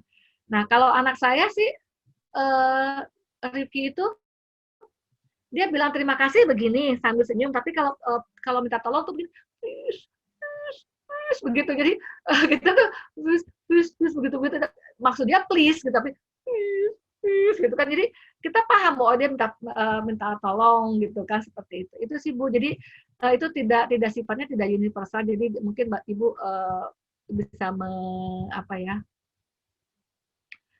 menciptakan sesuatu yang memang bisa mudah dipahami oleh anak gitu. Karena memang saya di Google juga saya tidak menemukan, nggak tahu ya kalau Bapak Ibu di sini ada yang memahami, mungkin bisa saja di-share ya. Jadi tidak harus selalu dari saya informasinya, mungkin yang universal misalnya untuk maaf atau tolong itu seperti apa sih yang bahasa isyaratnya gitu ya. Baik, bagaimana Bu? Ya. Oke, ya sudah. Makasih ya Bu Riani, mohon maaf mungkin kalau tidak memuaskan. Makasih. Sama-sama. Ibu Neneng, apa kita lanjutkan dengan pertanyaan chat aja ya Bu ya? Iya betul yang di chat udah banyak ini. Oh iya baik. Saya bacakan dari Ibu Meliana Samarinda. Dia hanya sekedar sharing apakah kalimat permisi itu bisa disampaikan kepada anak DS kita. Kemudian dari Ibu Salman, itu ada pertanyaan bahwa Ananda Farok berusia 6 tahun, sudah bisa keluar kata-kata, namun masih terjadi bubbling. Namun belum jelas kalimat maaf, tolong, dan terima kasihnya. Itu Al Farok 6 tahun 9 bulan. Kemudian lagi Bu, ada dari Noni Fadilah. Ibu Noni. Dia memiliki anak Jaina berumur 30 tahun. Dia memberikan latihan untuk training toilet dengan bahasa yang baik untuk disampaikan bagaimana. Sementara 3 pertanyaan dulu Bu, bagaimana Bu? Iya, terima kasih. Ibu Noni, Assalamualaikum, ya Allah. Kangen sekali ketemu dengan Bu Noni. Ibu Noni ini yang mendirikan Potad Ibu Reni. Oh, begitu ya? Iya. Beliau putrinya Zena, 30 tahun, sangat cantik, dan menurut saya sih luar biasa ya Bu Noni. Jadi ya ini pengalaman Bu Noni sebetulnya yang luar biasa, harusnya di-share-kan di sini nih Bu Noni, gitu kan. Bu Noni men-share-kan tentang pengalaman beliau dalam mengasuh Zena. Beliau bilang ya memang harus dengan kesabaran dan berulang serta dicontohkan. Seperti contohnya misalnya latihan teletraining dengan bahasa yang mudah ya, yang mudah dan baik gitu kan. Nah, ini memang butuh kesabaran. Jadi kita memang tidak harus memarahinya gitu kan. Ini pengalaman Ibu Noni nih. Terus lebih kurang 2 sampai 3 tahun sudah dapat ada yang dapat memahami ya. Jadi dengan IQ Zena saat itu adalah 68. Itu yang terukur ya. Kita kan IQ itu kan yang bikin alat ukurnya kan tidak ada alat ukur yang spesial gitu kan. Jadi memang alat ukur yang yang digunakan untuk anak-anak berkebutuhan khusus itu memang biasanya dikaitkan dengan alat ukur yang tes kecerdasan itu yang mengukur kemampuan mental itu dibandingkan dengan usia seperti itu. Jadi kalau saya sih yakin itu adalah yang terukur karena sebetulnya banyak potensi-potensi yang dimiliki oleh anak-anak kita sebetulnya seperti itu. Terima kasih banyak Ibu Noni sudah sharing di forum ini dan terima kasih senang bisa bergabung dengan kalian di sini. Iya Bu Noni silakan.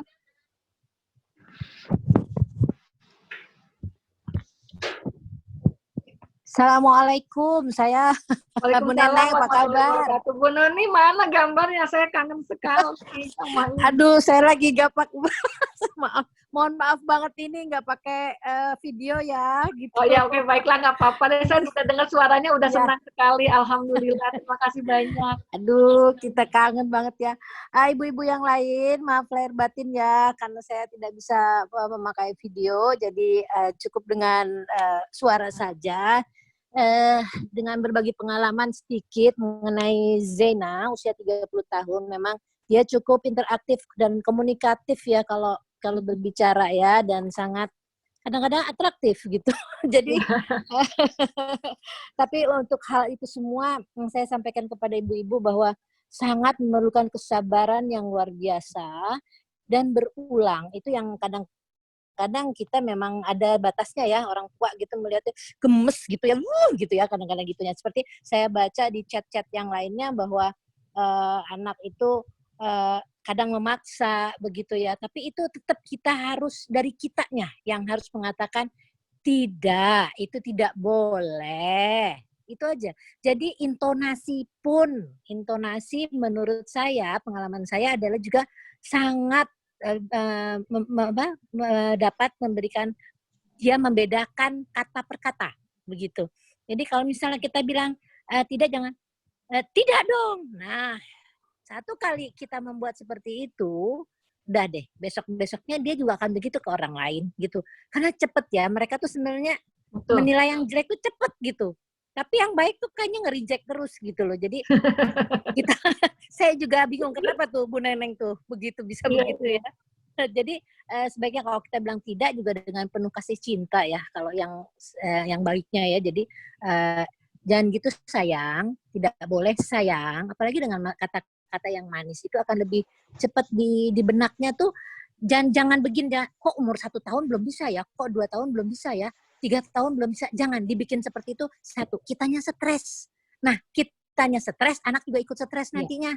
Jadi kita mengalir saja gitu. Tentunya anak terbentuk dengan bagaimana bentukan dari kitanya sendiri gitu loh. Jadi udah seperti tadi ada yang mengatakan ya bahwa kok anak saya umur 2,5 tahun belum bicara begini. Jangan bikin seperti itu begitu. Nanti ada waktunya dia akan bicara dan itu bisa kita kaget gitu loh. Dia kok bicara gitu ya. Jadi kitanya aja ngobrol sama dia lebih sering. Dan selalu saya katakan sejak dulu Potats berdiri, jangan lupa malam-malam kita bacakan dongeng buat mereka. Nah, itu akan diserap sama mereka dengan baik gitu loh. Dongeng-dongeng, buku cerita yang baik-baik, yang bagus, yang kata-kata kalimatnya juga simpel. Itu aja dari saya. Terima kasih Bu Neneng. Sampai kita ketemu Sama-sama, lagi ya. Bu Noni, terima kasih banyak. Nah, ini Terima kasih Bu Noni. alhamdulillah kita ada Bu Noni. Alhamdulillah. Dari Bu Noni. Terima kasih banyak Bu Noni. Sama-sama. Bu Neneng nih ahlinya, pakarnya. Oh, enggak lah, saya mah Bu masih belajar Bu. Mari. Assalamualaikum. Waalaikumsalam warahmatullahi wabarakatuh. Ya baik, terima kasih Bu Noni, dan berikutnya tadi yang Ibu Mei, siapa tadi, mana tadi, Ibu Meliana ya. Meliana ya, yang dari sana. Ya, apakah Itu ada Bu Meliana, pengalaman Bu Meliana ya tadi ya, sharing ya untuk kata permisi gitu ya. Ya betul, jadi kata permisi juga tergolong juga itu bagian dari pembentukan sopan santun gitu ya. Itu. Dan terima kasih sharingnya, katanya memang ini harus dilakukan sejak usia dini. Jadi tadi juga di bawah chatnya ada yang bilang usia anak saya masih bayi gitu kan. Apakah itu ya tetap, jadi kita memang sejak dini, jadi kitanya yang membiasakan. Jadi kalau kita punya kebiasaan-kebiasaan baik, insya Allah itu juga akan dilihat, diamati oleh anak kita. Jangan pernah kita berpikir bahwa karena anak kita belum bisa bicara, maka apa yang kita lakukan itu tidak akan terekam. Enggak, justru anak kita tuh merekam. Dia merekam, melihat apa yang kita lakukan. Nah, seperti tadi Bu Noni bilang, nanti suatu hari dia akan bisa bicara kok, gitu kan. Ya, jadi mereka merekam, mereka menyimpan apa yang kita sebutkan, kita katakan, kita lakukan, yang mereka lihat, mereka dengar, itu insya Allah ada yang tersimpan di memori mereka. Itu sehingga pada saat mereka sudah bisa berbicara dengan jelas, gitu ya, mungkin saat ini belum bisa, beberapa chat ada yang bilang bahwa anak saya belum bisa ngomong dengan jelas, gitu kan. Itu harus bagaimana? Ya, nggak apa-apa, gitu. Mungkin tidak jelas, nggak masalah, gitu. Yang penting dia tahu bahwa kapan dia harus meminta maaf, kapan dia harus berterima kasih, dan kapan dia harus minta tolong. Jadi dia tak tahu gitu tepatnya di mana, mengucapkannya bagaimana gitu, dan harus seperti apa sikapnya gitu ya. Itu memang seperti itu. Dan apa yang kita lakukan itu pasti terlihat, terekam sama mereka, dan mereka akan melihat itu, dan suatu hari nanti mereka akan meniru. Setelah mereka bisa, mereka akan meniru apa yang kita ajarkan, kita contohkan ya, kita contohkan itu seperti itu. Jadi, dan jangan pernah bosan, jangan pernah kita itu apa ya, kan udah dibilangin, masa sih nggak tahu. Tidak, jangankan anak-anak kita, anak-anak yang normal pun itu harus berulang kali, apalagi anak kita. Jadi tetap kita kasih tahu, udah sampai pokoknya, kalaupun perilaku itu udah terbentuk juga tetap kita harus pertahankan ya, tadi dengan mempertahankannya adalah dengan reinforcement tadi gitu, seperti itu. Nah, ini beberapa chat di sini. Ini tadi ada yang babbling gitu ya, papa, kakak yang sama, seperti itu ya, dari Ibu Salman tadi. Memang ya memang begitu. Jadi anak saya juga sama ya. ada beberapa anak yang lain mungkinnya kalau saya lihat gitu ya, mereka bicaranya jelas, lancar gitu kan. Tapi anak saya tidak seperti itu, ya nggak apa-apa gitu kan. Anak saya masih ujung-ujungnya aja kalau ngomong gitu kan. Bahkan ketika dia bisa mengatakan kabar baik, itu saya sampai haru banget gitu ya, nangis gitu kan. Alhamdulillah bisa. Jadi kalau misalnya nelpon atau ketemu dengan orang gitu ya, dia akan belum ditanya, kadang-kadang belum ditanya nih, dia udah jawab kabar baik, Dek, kan belum ditanya, Dek, gitu. Tapi dia udah langsung jawab kabar baik gitu kan. Saking dianya juga seneng mungkin dia bisa ngomong seperti itu gitu. Jadi kayak misalnya nelpon sama neneknya gitu kan, nanti Vivi apa kabar? Kabar baik gitu dengan bahasanya dia. Ujung-ujungnya aja memang seperti itu, Bu. Jadi anak saya bisa bilang kabar baik itu di usia hampir 8 tahun.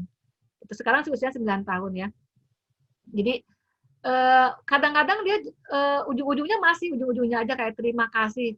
Kalau ngomongnya pelan-pelan itu masih bisa, tapi kalau kadang-kadang, ih coba deh ulangi yang pelan-pelan gimana? Terima kasih. Itu memang khas ya. Jadi setiap anak memang seperti itu gitu. Jadi dia apa dia tahu apa yang harus dikatakannya gitu kan. Apa yang harus diucapkan, yang penting tahu seperti itu gitu ya. Ya insya Allah sudah dibiasakan. Ini Ibu Rita ya? Ya, silakan Ibu Reni apa Bu Redi yang mau memandu lagi? Monggo, silakan. Oh, ya. Apa bisa diterima lagi 3 pertanyaan selanjutnya, Bu Neneng ya? Boleh ya? Boleh. Baik, ini dari Ibu Novita, dia memiliki anak DF usia 12 tahun juga. Intinya dia sangat susah sekali untuk mengucapkan kata maaf. Untuk hal-hal yang kecil, bagaimana caranya supaya dia bisa mengerti mengucapkan maaf. Kemudian dari Bunda Jahara, Bunda Jahara memiliki anak DS berusia 3 tahun 10 bulan. Sampai saat ini belum bisa mengeluarkan kata-kata. Selanjutnya dari Jaidan, Ketua Kalsel, Pak Sigit Bayuadi juga menanyakan hal serupa. Jadi beliau memiliki PR kalau meminta maaf, berbuat salah, misal berantem dengan kakaknya, itu tidak bisa mengucapkan maaf dan menjulurkan tangan untuk minta maaf ke kakaknya. Gimana caranya agar Jaidan bisa mengucapkan maaf dan menjulurkan tangan kepada kakaknya? 3 pertanyaan itu aja, silakan Bu Neneng. Ya baik, terima kasih banyak Bu Reni. Jadi ya di sini ada juga yang dari Bu Rita juga sama ya. Jadi Ya Bu Rita. sudah dibiasakan katanya untuk mengucapkan kata-kata tersebut. Tapi yang paling dipahami kata maaf, sedangkan tolong dan terima kasih belum gitu. Jadi memang ya tadi makanya saya bedakan juga secara umum tadi saya tuliskan bahwa itu adalah dengan modeling. Tapi untuk kata per kata kan kalau kata maaf itu khas karena memang ini sekalian aja ya, saya tidak sebutkan satu-satu jawaban untuk siapanya, tapi mungkin ketiga pertanyaan tadi. Misalnya kata maaf. Maaf itu kan diberikan kalau kita merasa salah. Kita salah, baru kita minta maaf. Nah, bisa jadi anak-anak kita itu tidak mau mengatakan maaf karena dia merasa tidak salah. Nah, kan sudah berantem dengan kakaknya, dengan atau dengan adiknya gitu kan, dia merasa saya tidak salah, yang salah kakak kok, kakak yang begini, bisa jadi begitu kan. Nah, jadi yang harus kita lakukan yang pertama kali adalah yang tadi yang poin yang pertama itu dalam maaf itu adalah dia tahu nggak salahnya di mana. Jadi dia harus tahu perilaku yang salah dan yang benar. Perilaku yang benar yang mana, yang salah yang mana, dan batasan-batasan itu yang harus dia pahami gitu. Jadi misalnya dia main sama kakaknya, main sama kakak itu bagus, benar gitu kan. Tapi ketika berbeda pendapat atau jadi berantem dengan kakaknya, misalnya perebutan mainan atau apa gitu kan, nah itu tidak boleh gitu kan, atau tidak seperti itu gitu. Jadi harusnya berbagi misalnya, atau gantian kalau mainan gitu. Nah, jadi kita ajarkan konsep-konsep yang memang harus dipahami apakah itu memang yang dia boleh lakukan dan yang tidak boleh dilakukan. Misalnya merebut mainan kakaknya atau merebut mainan temennya. Boleh tidak itu? Kita katakan gitu ya, itu tidak boleh. Jadi harusnya bagaimana? Permisi dulu, pinjam ya. Kalau dikasih baru, tapi kalau tidak dikasih, udah coba cari mainan yang lain. Jadi kita coba carikan solusi juga. Jadi jangan kita juga bilang tidak boleh terus tidak memberikan solusi. Itu juga akan membingungkan buat anak. Jadi tidak boleh tapi kita berikan solusinya apa. Jadi untuk mau dia mengucapkan kata maaf, itu dia harus paham bahwa dia melakukan kesalahan. Dan dia juga harus berempati. Jadi harus punya keterampilan atau memiliki rasa empati. Nah, kalau rasa empati sudah terbentuk, itu biasanya akan dengan mudah bisa mengucapkan kata-kata maaf. Jadi yang dilatih keterampilan yang mendasarinya dulu, berarti kan jadi mundur nih. Maafnya nggak apa-apa deh, tapi tetap kita latihkan. Seperti tadi saya contohkan, dia mungkin belum paham kesalahannya di mana, kita yang memintakan maaf, misalnya ketika tadi bertengkar dengan kakaknya. Ya kita minta maaf ya, saling memaafkan yuk, gitu kan, seperti itu yuk. Jadi yuk misalnya di sini juga sama ya, anakku juga Rifki misalnya suka main sama kakaknya, terus kemudian nanti kakaknya marah gitu kan, karena kakaknya merasa terganggu, terus nanti Rifkinya marah juga gitu, karena dia merasa itu nggak apa-apa gitu. Nah terus saya akan bilang bahwa tidak ya Dek, tidak boleh begitu. Kakak Elsa begini-begini, jadi harusnya seperti ini gitu. Nah kamu harus bagaimana gitu. Nah jadi, berarti kan Dede salah ya, minta maaf ya. Terus nanti kita juga bilang sama kakaknya, Elsa juga tidak boleh seperti itu. Elsa juga harus mengajari ke Ade gitu, karena Ade kan belum paham. Jadi kasih tahu yang betul. Nah berarti kan ada salah juga, berarti harus minta maaf juga. Nah jadi kadang-kadang orang tua itu kan mungkin benar ya, kita tuh kayak wasit gitu kan, ngelihat gitu kan, ini berantem terus ini yang salah nih ini, jadi ayo kamu yang salah minta maaf ke sini, sementara sini dianggap benar. Nah kadang-kadang si anak ini merasa aku terusnya disalahin, dia enggak gitu kan, merasa dipojokkan. Nah kita juga harus lebih fair, lebih adil gitu, supaya si anak ini juga merasa tidak dipojokkan. Oh ya, ada andil kok, tetap ada andil kesalahan gitu. Kenapa berantem kan pasti ada andil antara satu pihak dengan pihak yang lain, dua-duanya salah gitu, intinya seperti itu. Jadi kita tunjukkan kesalahannya di mana. Oh kakak salahnya di sini, adek salahnya di sini. Gitu. Jadi dua-duanya harus saling minta maaf. Jadi minta maaf itu khas karena dia harus merasa salah dulu.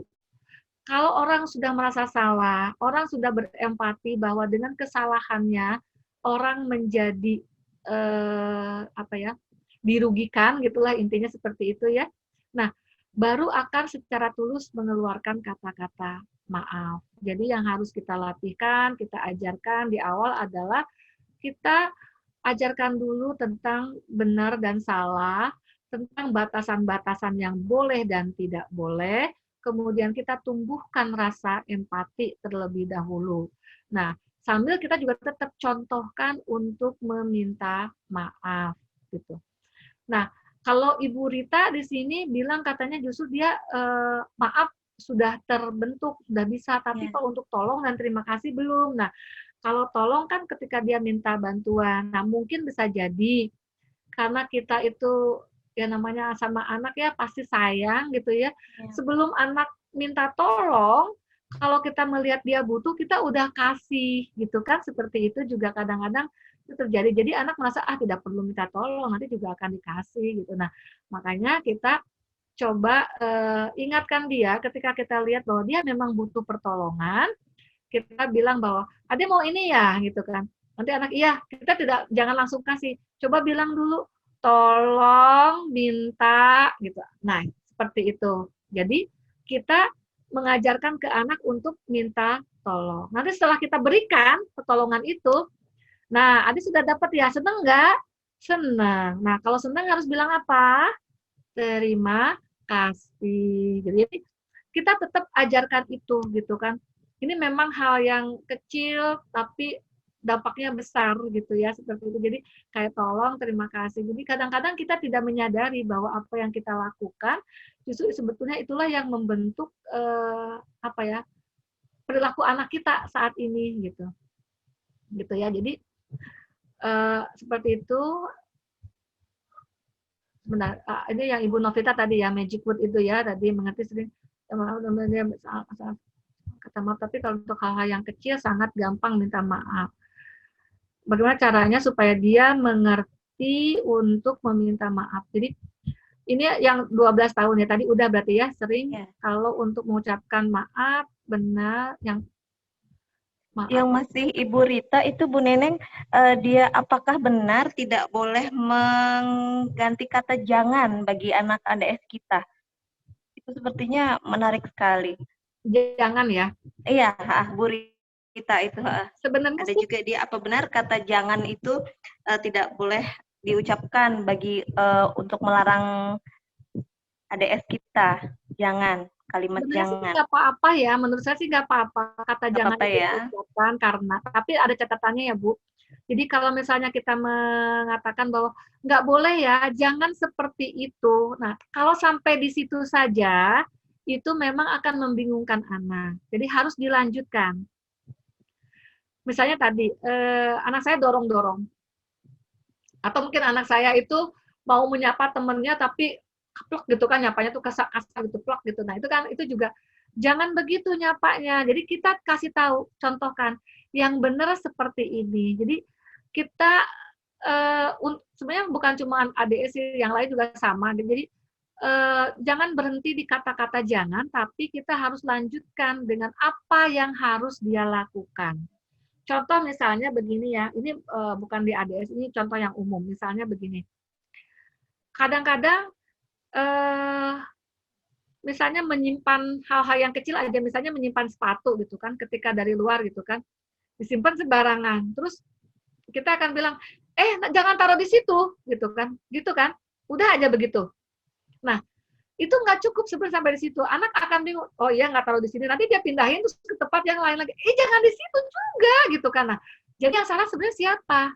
Yang salah ya kitanya. Jadi kita harus bilang, jangan taruh di situ, taruh di rak sepatu. Jadi jelas, oh saya tidak boleh di sini, tapi saya harus taruh di sini. Nah, demikian juga dengan perilaku yang ADS yang lain.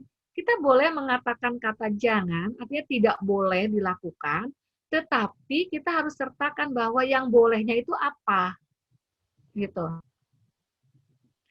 Misalnya apa ya? Kebiasaannya apa misalnya ya? Kalau Rifki apa ya? Kalau Rifki itu misalnya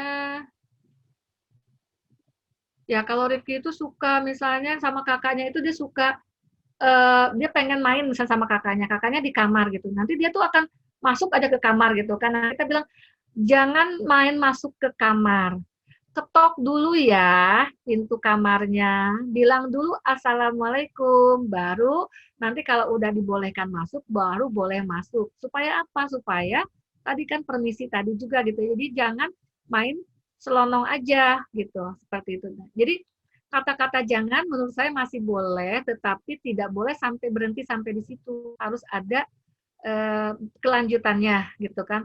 Nah, syukur-syukur sih kalau kita bisa langsung mengatakan bahwa ini di sini aja ya, jangan di sini naruhnya. Jadi tidak ada kata-kata jangan gitu. Memang sih otak kita itu akan lebih mudah apa ya? Menerima sesuatu yang sifatnya positif ya ketimbang yang negatif. Jadi kalau misalnya begini Bapak Ibu, kalau misalnya Bapak Ibu sekarang saya instruksikan Bapak Ibu jangan membayangkan menangis. Pasti Bapak Ibu akan justru akan ngebayangin kan gitu. Makanya kata-kata jangan atau kata-kata negatif itu sebaiknya tidak diberikan seperti itu, karena justru yang kata-kata yang kebalikannya itu yang akan dilakukan gitu, karena otak kita itu tidak terima yang negatifnya itu gitu. Jadi yang diterima yang justru malah, makanya kan kalau misalnya ini anak dilarang malah semakin menjadi gitu kan. Dilarang, apa yang kita larang malah dilakukan. Gitu. Misalnya jangan main air, dia malah main air kan. gitu. Nah, jadi memang kenapa sebaiknya tidak menggunakan kata-kata jangan itu seperti itu gitu. Udah mandi saja, sekarang pakai sabunnya terus diguyur. Jadi kita tidak bilang jangan main air, tapi lama-lama malah jadi main air seperti di instruksi gitu, kayak gitu. Jadi itu kenapa kata jangan itu tidak cukup sampai di situ, tapi harus ada kelanjutannya. Begitu yang saya pahami seperti itu.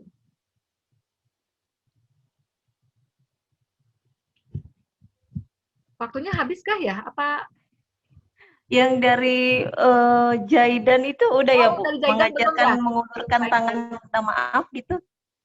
Ya minta maaf ya. Mengajarkan mengulurkan tangan meminta maaf sama Iya, kakaknya. iya. Ya, ya.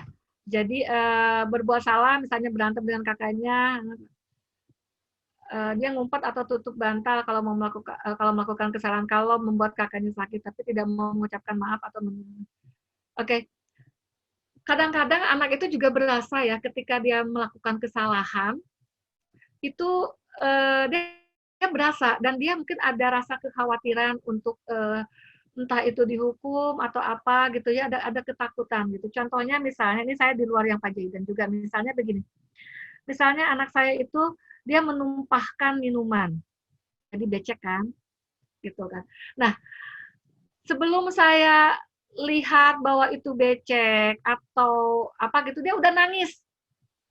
Nangis, terus saya bilang, kenapa? Kamu kok nangis? Oh, ini becek, kamu numpahin ini ya? Tidak boleh nangis, gitu kan. Nggak usah nangis, sekarang kita sama-sama ambil lap yuk, kita lap. Gitu. Nah, terus sama ketika kan itu berbuat salah kan, artinya dia mengajari dia tanggung jawab juga terhadap kesalahannya sebetulnya gitu. Nah, ini juga sama. Ketika Jaidan misalnya melakukan kesalahan, lalu dia kakaknya sakit gitu dan dia tidak mau mengucapkan maaf dan menjulurkan tangan untuk maaf ke kakaknya. Nah, bisa jadi karena dia sebenarnya merasa salah dan takut. Gitu, takut kalau kakaknya itu mungkin akan melawan gitu kan, akan melawan terus nanti dia jadi tersakiti gitu kan, itu bisa saja seperti itu. Jadi ya udahlah saya mendingan ngumpet karena supaya nanti tidak kena pukul kakak atau tidak apa gitu kan, ngumpet terus tutup bantal gitu kan. Jadi udah itu sebenarnya ekspresi dari dia ingin melindungi diri gitu kan supaya dia terlindungi. Jadi kita ciptakan dulu rasa aman bahwa nggak apa-apa, oh ya kakak sakit, kakak tidak akan ini, yuk kita saling memaafkan gitu, minta maaf. Adik mungkin setelah dia ini aja ketika dia ketika dia ngumpet dan tutup bantal itu kita cari dia gitu misalnya Jidan di mana ya gitu. Oh Jidan di sini tertutup bantal nggak kelihatan ya Jidan ya gitu. Nah terus Jidan kenapa? Tadi Jidan itu ya misalnya nggak sengaja ya pukul kakak ya gitu kan, kakaknya kesakitan ya. Oh iya ya, nggak sengaja kan Jidan ya, ya udah, tapi tetap kakak tetap sakit. Nah Jidan tetap salah ya, Jidan harus minta maaf sama kakak gitu. Yuk Jidan ke kakak mau kok memaafkan Jidan, nggak apa-apa. Yuk Jidan yuk kita minta maaf sama kakak. Nanti kakak mau memaafkan. Jadi kita ciptakan rasa aman sama anak bahwa itu tidak akan, karena yang dikhawatirkan dia tuh tak khawatir kakaknya ngelawan kan sebenarnya, makanya dia menjadi ketakutan ngumpet dan tutup bantal, atau dia juga takut mungkin dihukum oleh orang tua gitu kan, hukumannya ya bisa saja dimarahin atau ditegur atau apa. Jadi kita ciptakan rasa aman bahwa nggak apa-apa melakukan kesalahan asal minta maaf dan tidak mengulangi gitu. Jadi nggak apa-apa, mungkin dari permainan tadi saking serunya ya, Jidan nggak sengaja memukul kakak jadi sakit. Nah, sekarang Jidan minta maaf dan tidak diulangi, gitu. Minta maaf ya kak dan tidak ulangi. Ayo kakak maafin Jidan ya. Gitu. Jadi kita sama kedua-duanya. Jadi insya Allah itu mungkin awal-awal masih kita bimbing gitu ya, belum tulus gitu, tapi insya Allah lama-lama itu akan menjadi tulus gitu kan.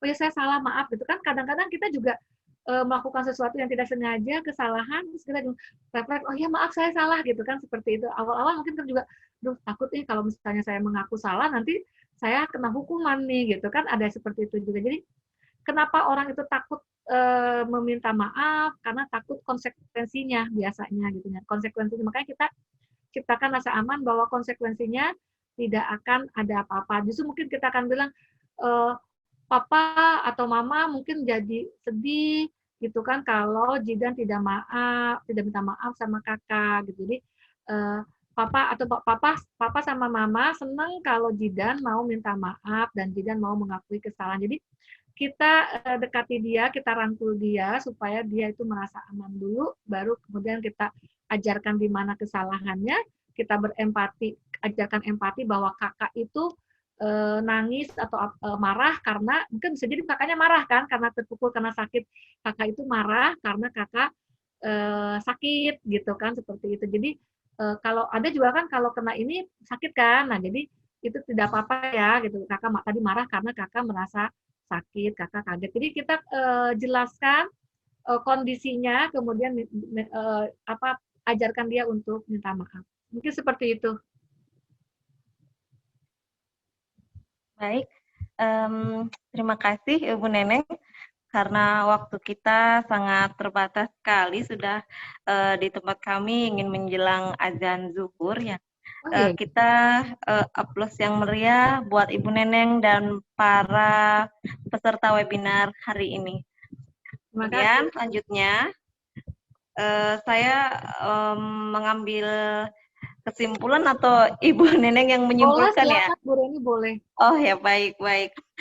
Dari berbagai pertanyaan dan cerita pengalaman dari ayah bunda hebat sekalian, kita simpulkan bahwa kita perlu kesabaran dan ketekunan dan tidak berhenti memberikan tanggung jawab kepada anak-anak kita agar terus berperilaku yang baik. Dan tentunya kita ambil dari materi ini tidak berhenti untuk mengajarkan kalimat maaf, minta tolong, dan terima kasih. Baik itu saja mungkin yang dapat kami simpulkan pada materi kita hari ini. Selanjutnya pemberian sertifikat simbolis dan souvenir dari Potat kepada Ibu Neneng. Baik, terima kasih ya. Iya, terima kasih Ibu Neneng. Webinar kali ini sangat menarik sekali dan menuntun kami semua bagaimana meneguhkan kesabaran untuk merangkul anak-anak hebat kita semua.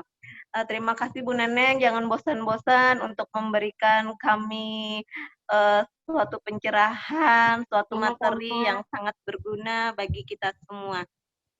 Baik, terima kasih. Aplaus yang meriah kepada Ibu Neneng. Terima kasih semuanya. Mohon maaf kalau ada hal-hal yang tidak berkenan nih Bapak Ibu. Ada salah dari saya. Ya, terima kasih Bu. Selanjutnya kita akan melaksanakan pengumuman lomba dari Pikalsel yang akan dibacakan oleh Dewan Kalsel, juri. Dipersilakan kepada Ibu Anissa ya. Dipersilakan Bu, pengumuman lomba. Baik, terima kasih. Suara saya jelas, terdengar? Ya, bacakan ya.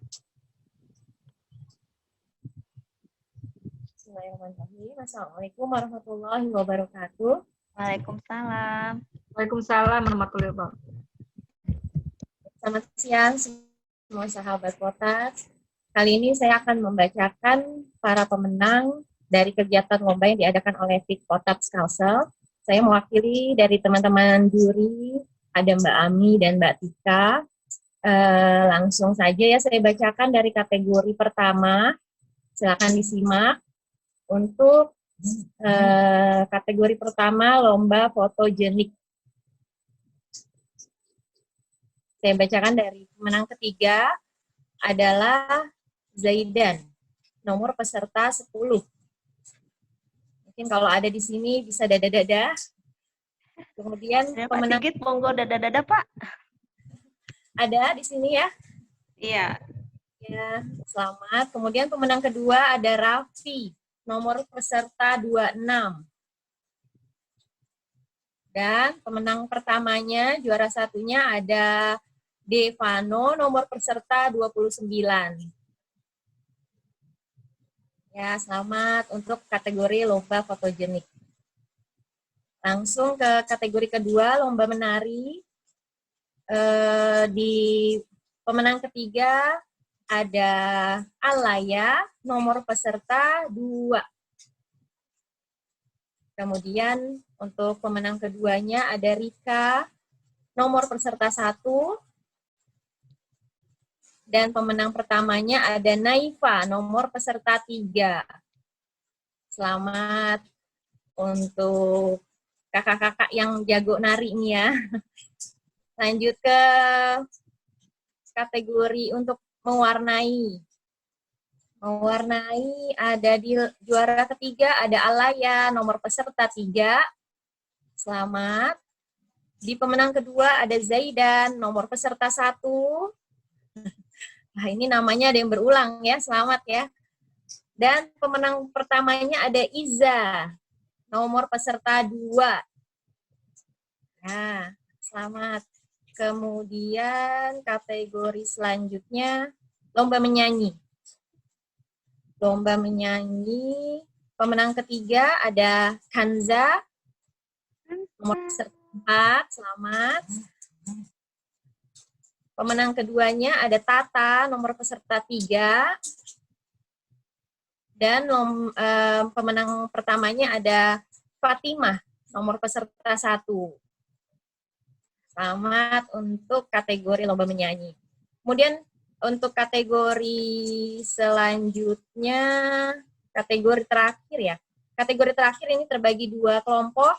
Saya bacakan pertama untuk kelompok usia balita. Usia balita untuk kategori lomba kebisaan. Di pemenang ketiga ada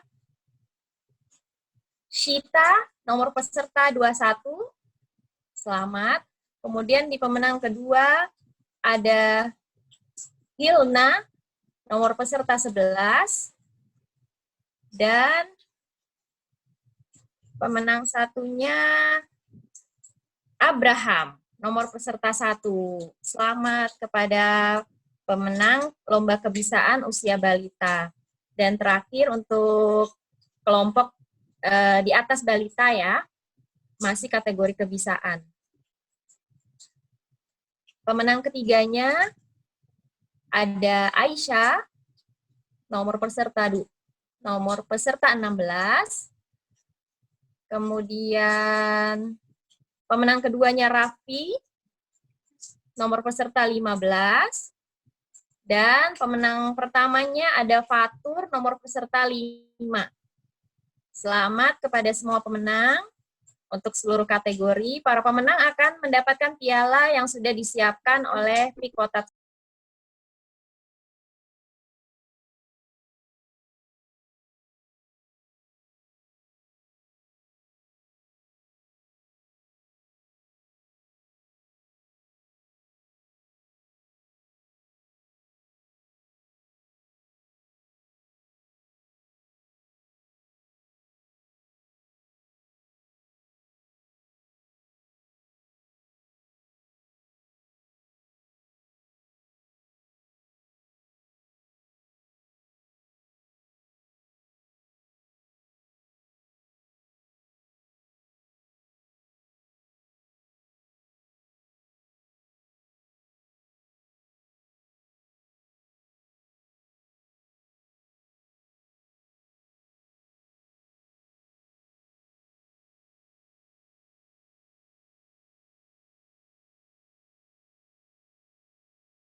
Oke, terima kasih. Selamat dan sukses untuk anak-anak hebat di keluarga besar ADS Kalsel Hebat kali ini. Terima kasih juga kepada Dewan Juri Potats yang memberikan penghargaan kami untuk terus berkarya, terus berkreasi, dan Ayah Bunda tentunya jangan selalu mensupport anak-anak kita semua untuk terus berprestasi tentunya. Baik, selanjutnya akan ada pengumuman giveaway dari Potat, buku dari Potat Indonesia. Silahkan di. Oke, selamat kepada pemenang giveaway dalam acara webinar series, yaitu maaf, tolong, terima kasih, dan membiasakan perilaku yang baik kepada anak penyandang Down Syndrome itu diraih oleh 1. Ibu Nurida Rustam, 2. Ibu Rita, 3. Ibu Meliana. Silahkan menghubungi via admin Potats ya, yang ada tertera di screenshot kali ini. Baik. Oke, dengan berakhirnya segala acara rangkaian kita pada hari ini, maka dengan pemberian giveaway tadi menutup rangkaian kita pada hari ini pula. Mari kita tutup dengan bersama-sama mengucapkan hamdalah. Salah dan hilaf, mohon kiranya saya dimaafkan. Terima kasih atas kesempatan yang telah diberikan kepada Potat Kalsel, Pik-Pik Kalsel ya. Semoga rangkaian acara kita ini bisa mendapatkan berkah dan manfaat bagi kita semua. Akhir kata, billahi taufik wal hidayah. Wassalamualaikum warahmatullahi wabarakatuh. Sebelum selesai, boleh difoto dulu ya? Ya, 2 kali foto ya. Oke, udah siap semuanya? 1, 2, 3. Satu lagi. 1, 2, 3. Oke, terima kasih. Sampai jumpa.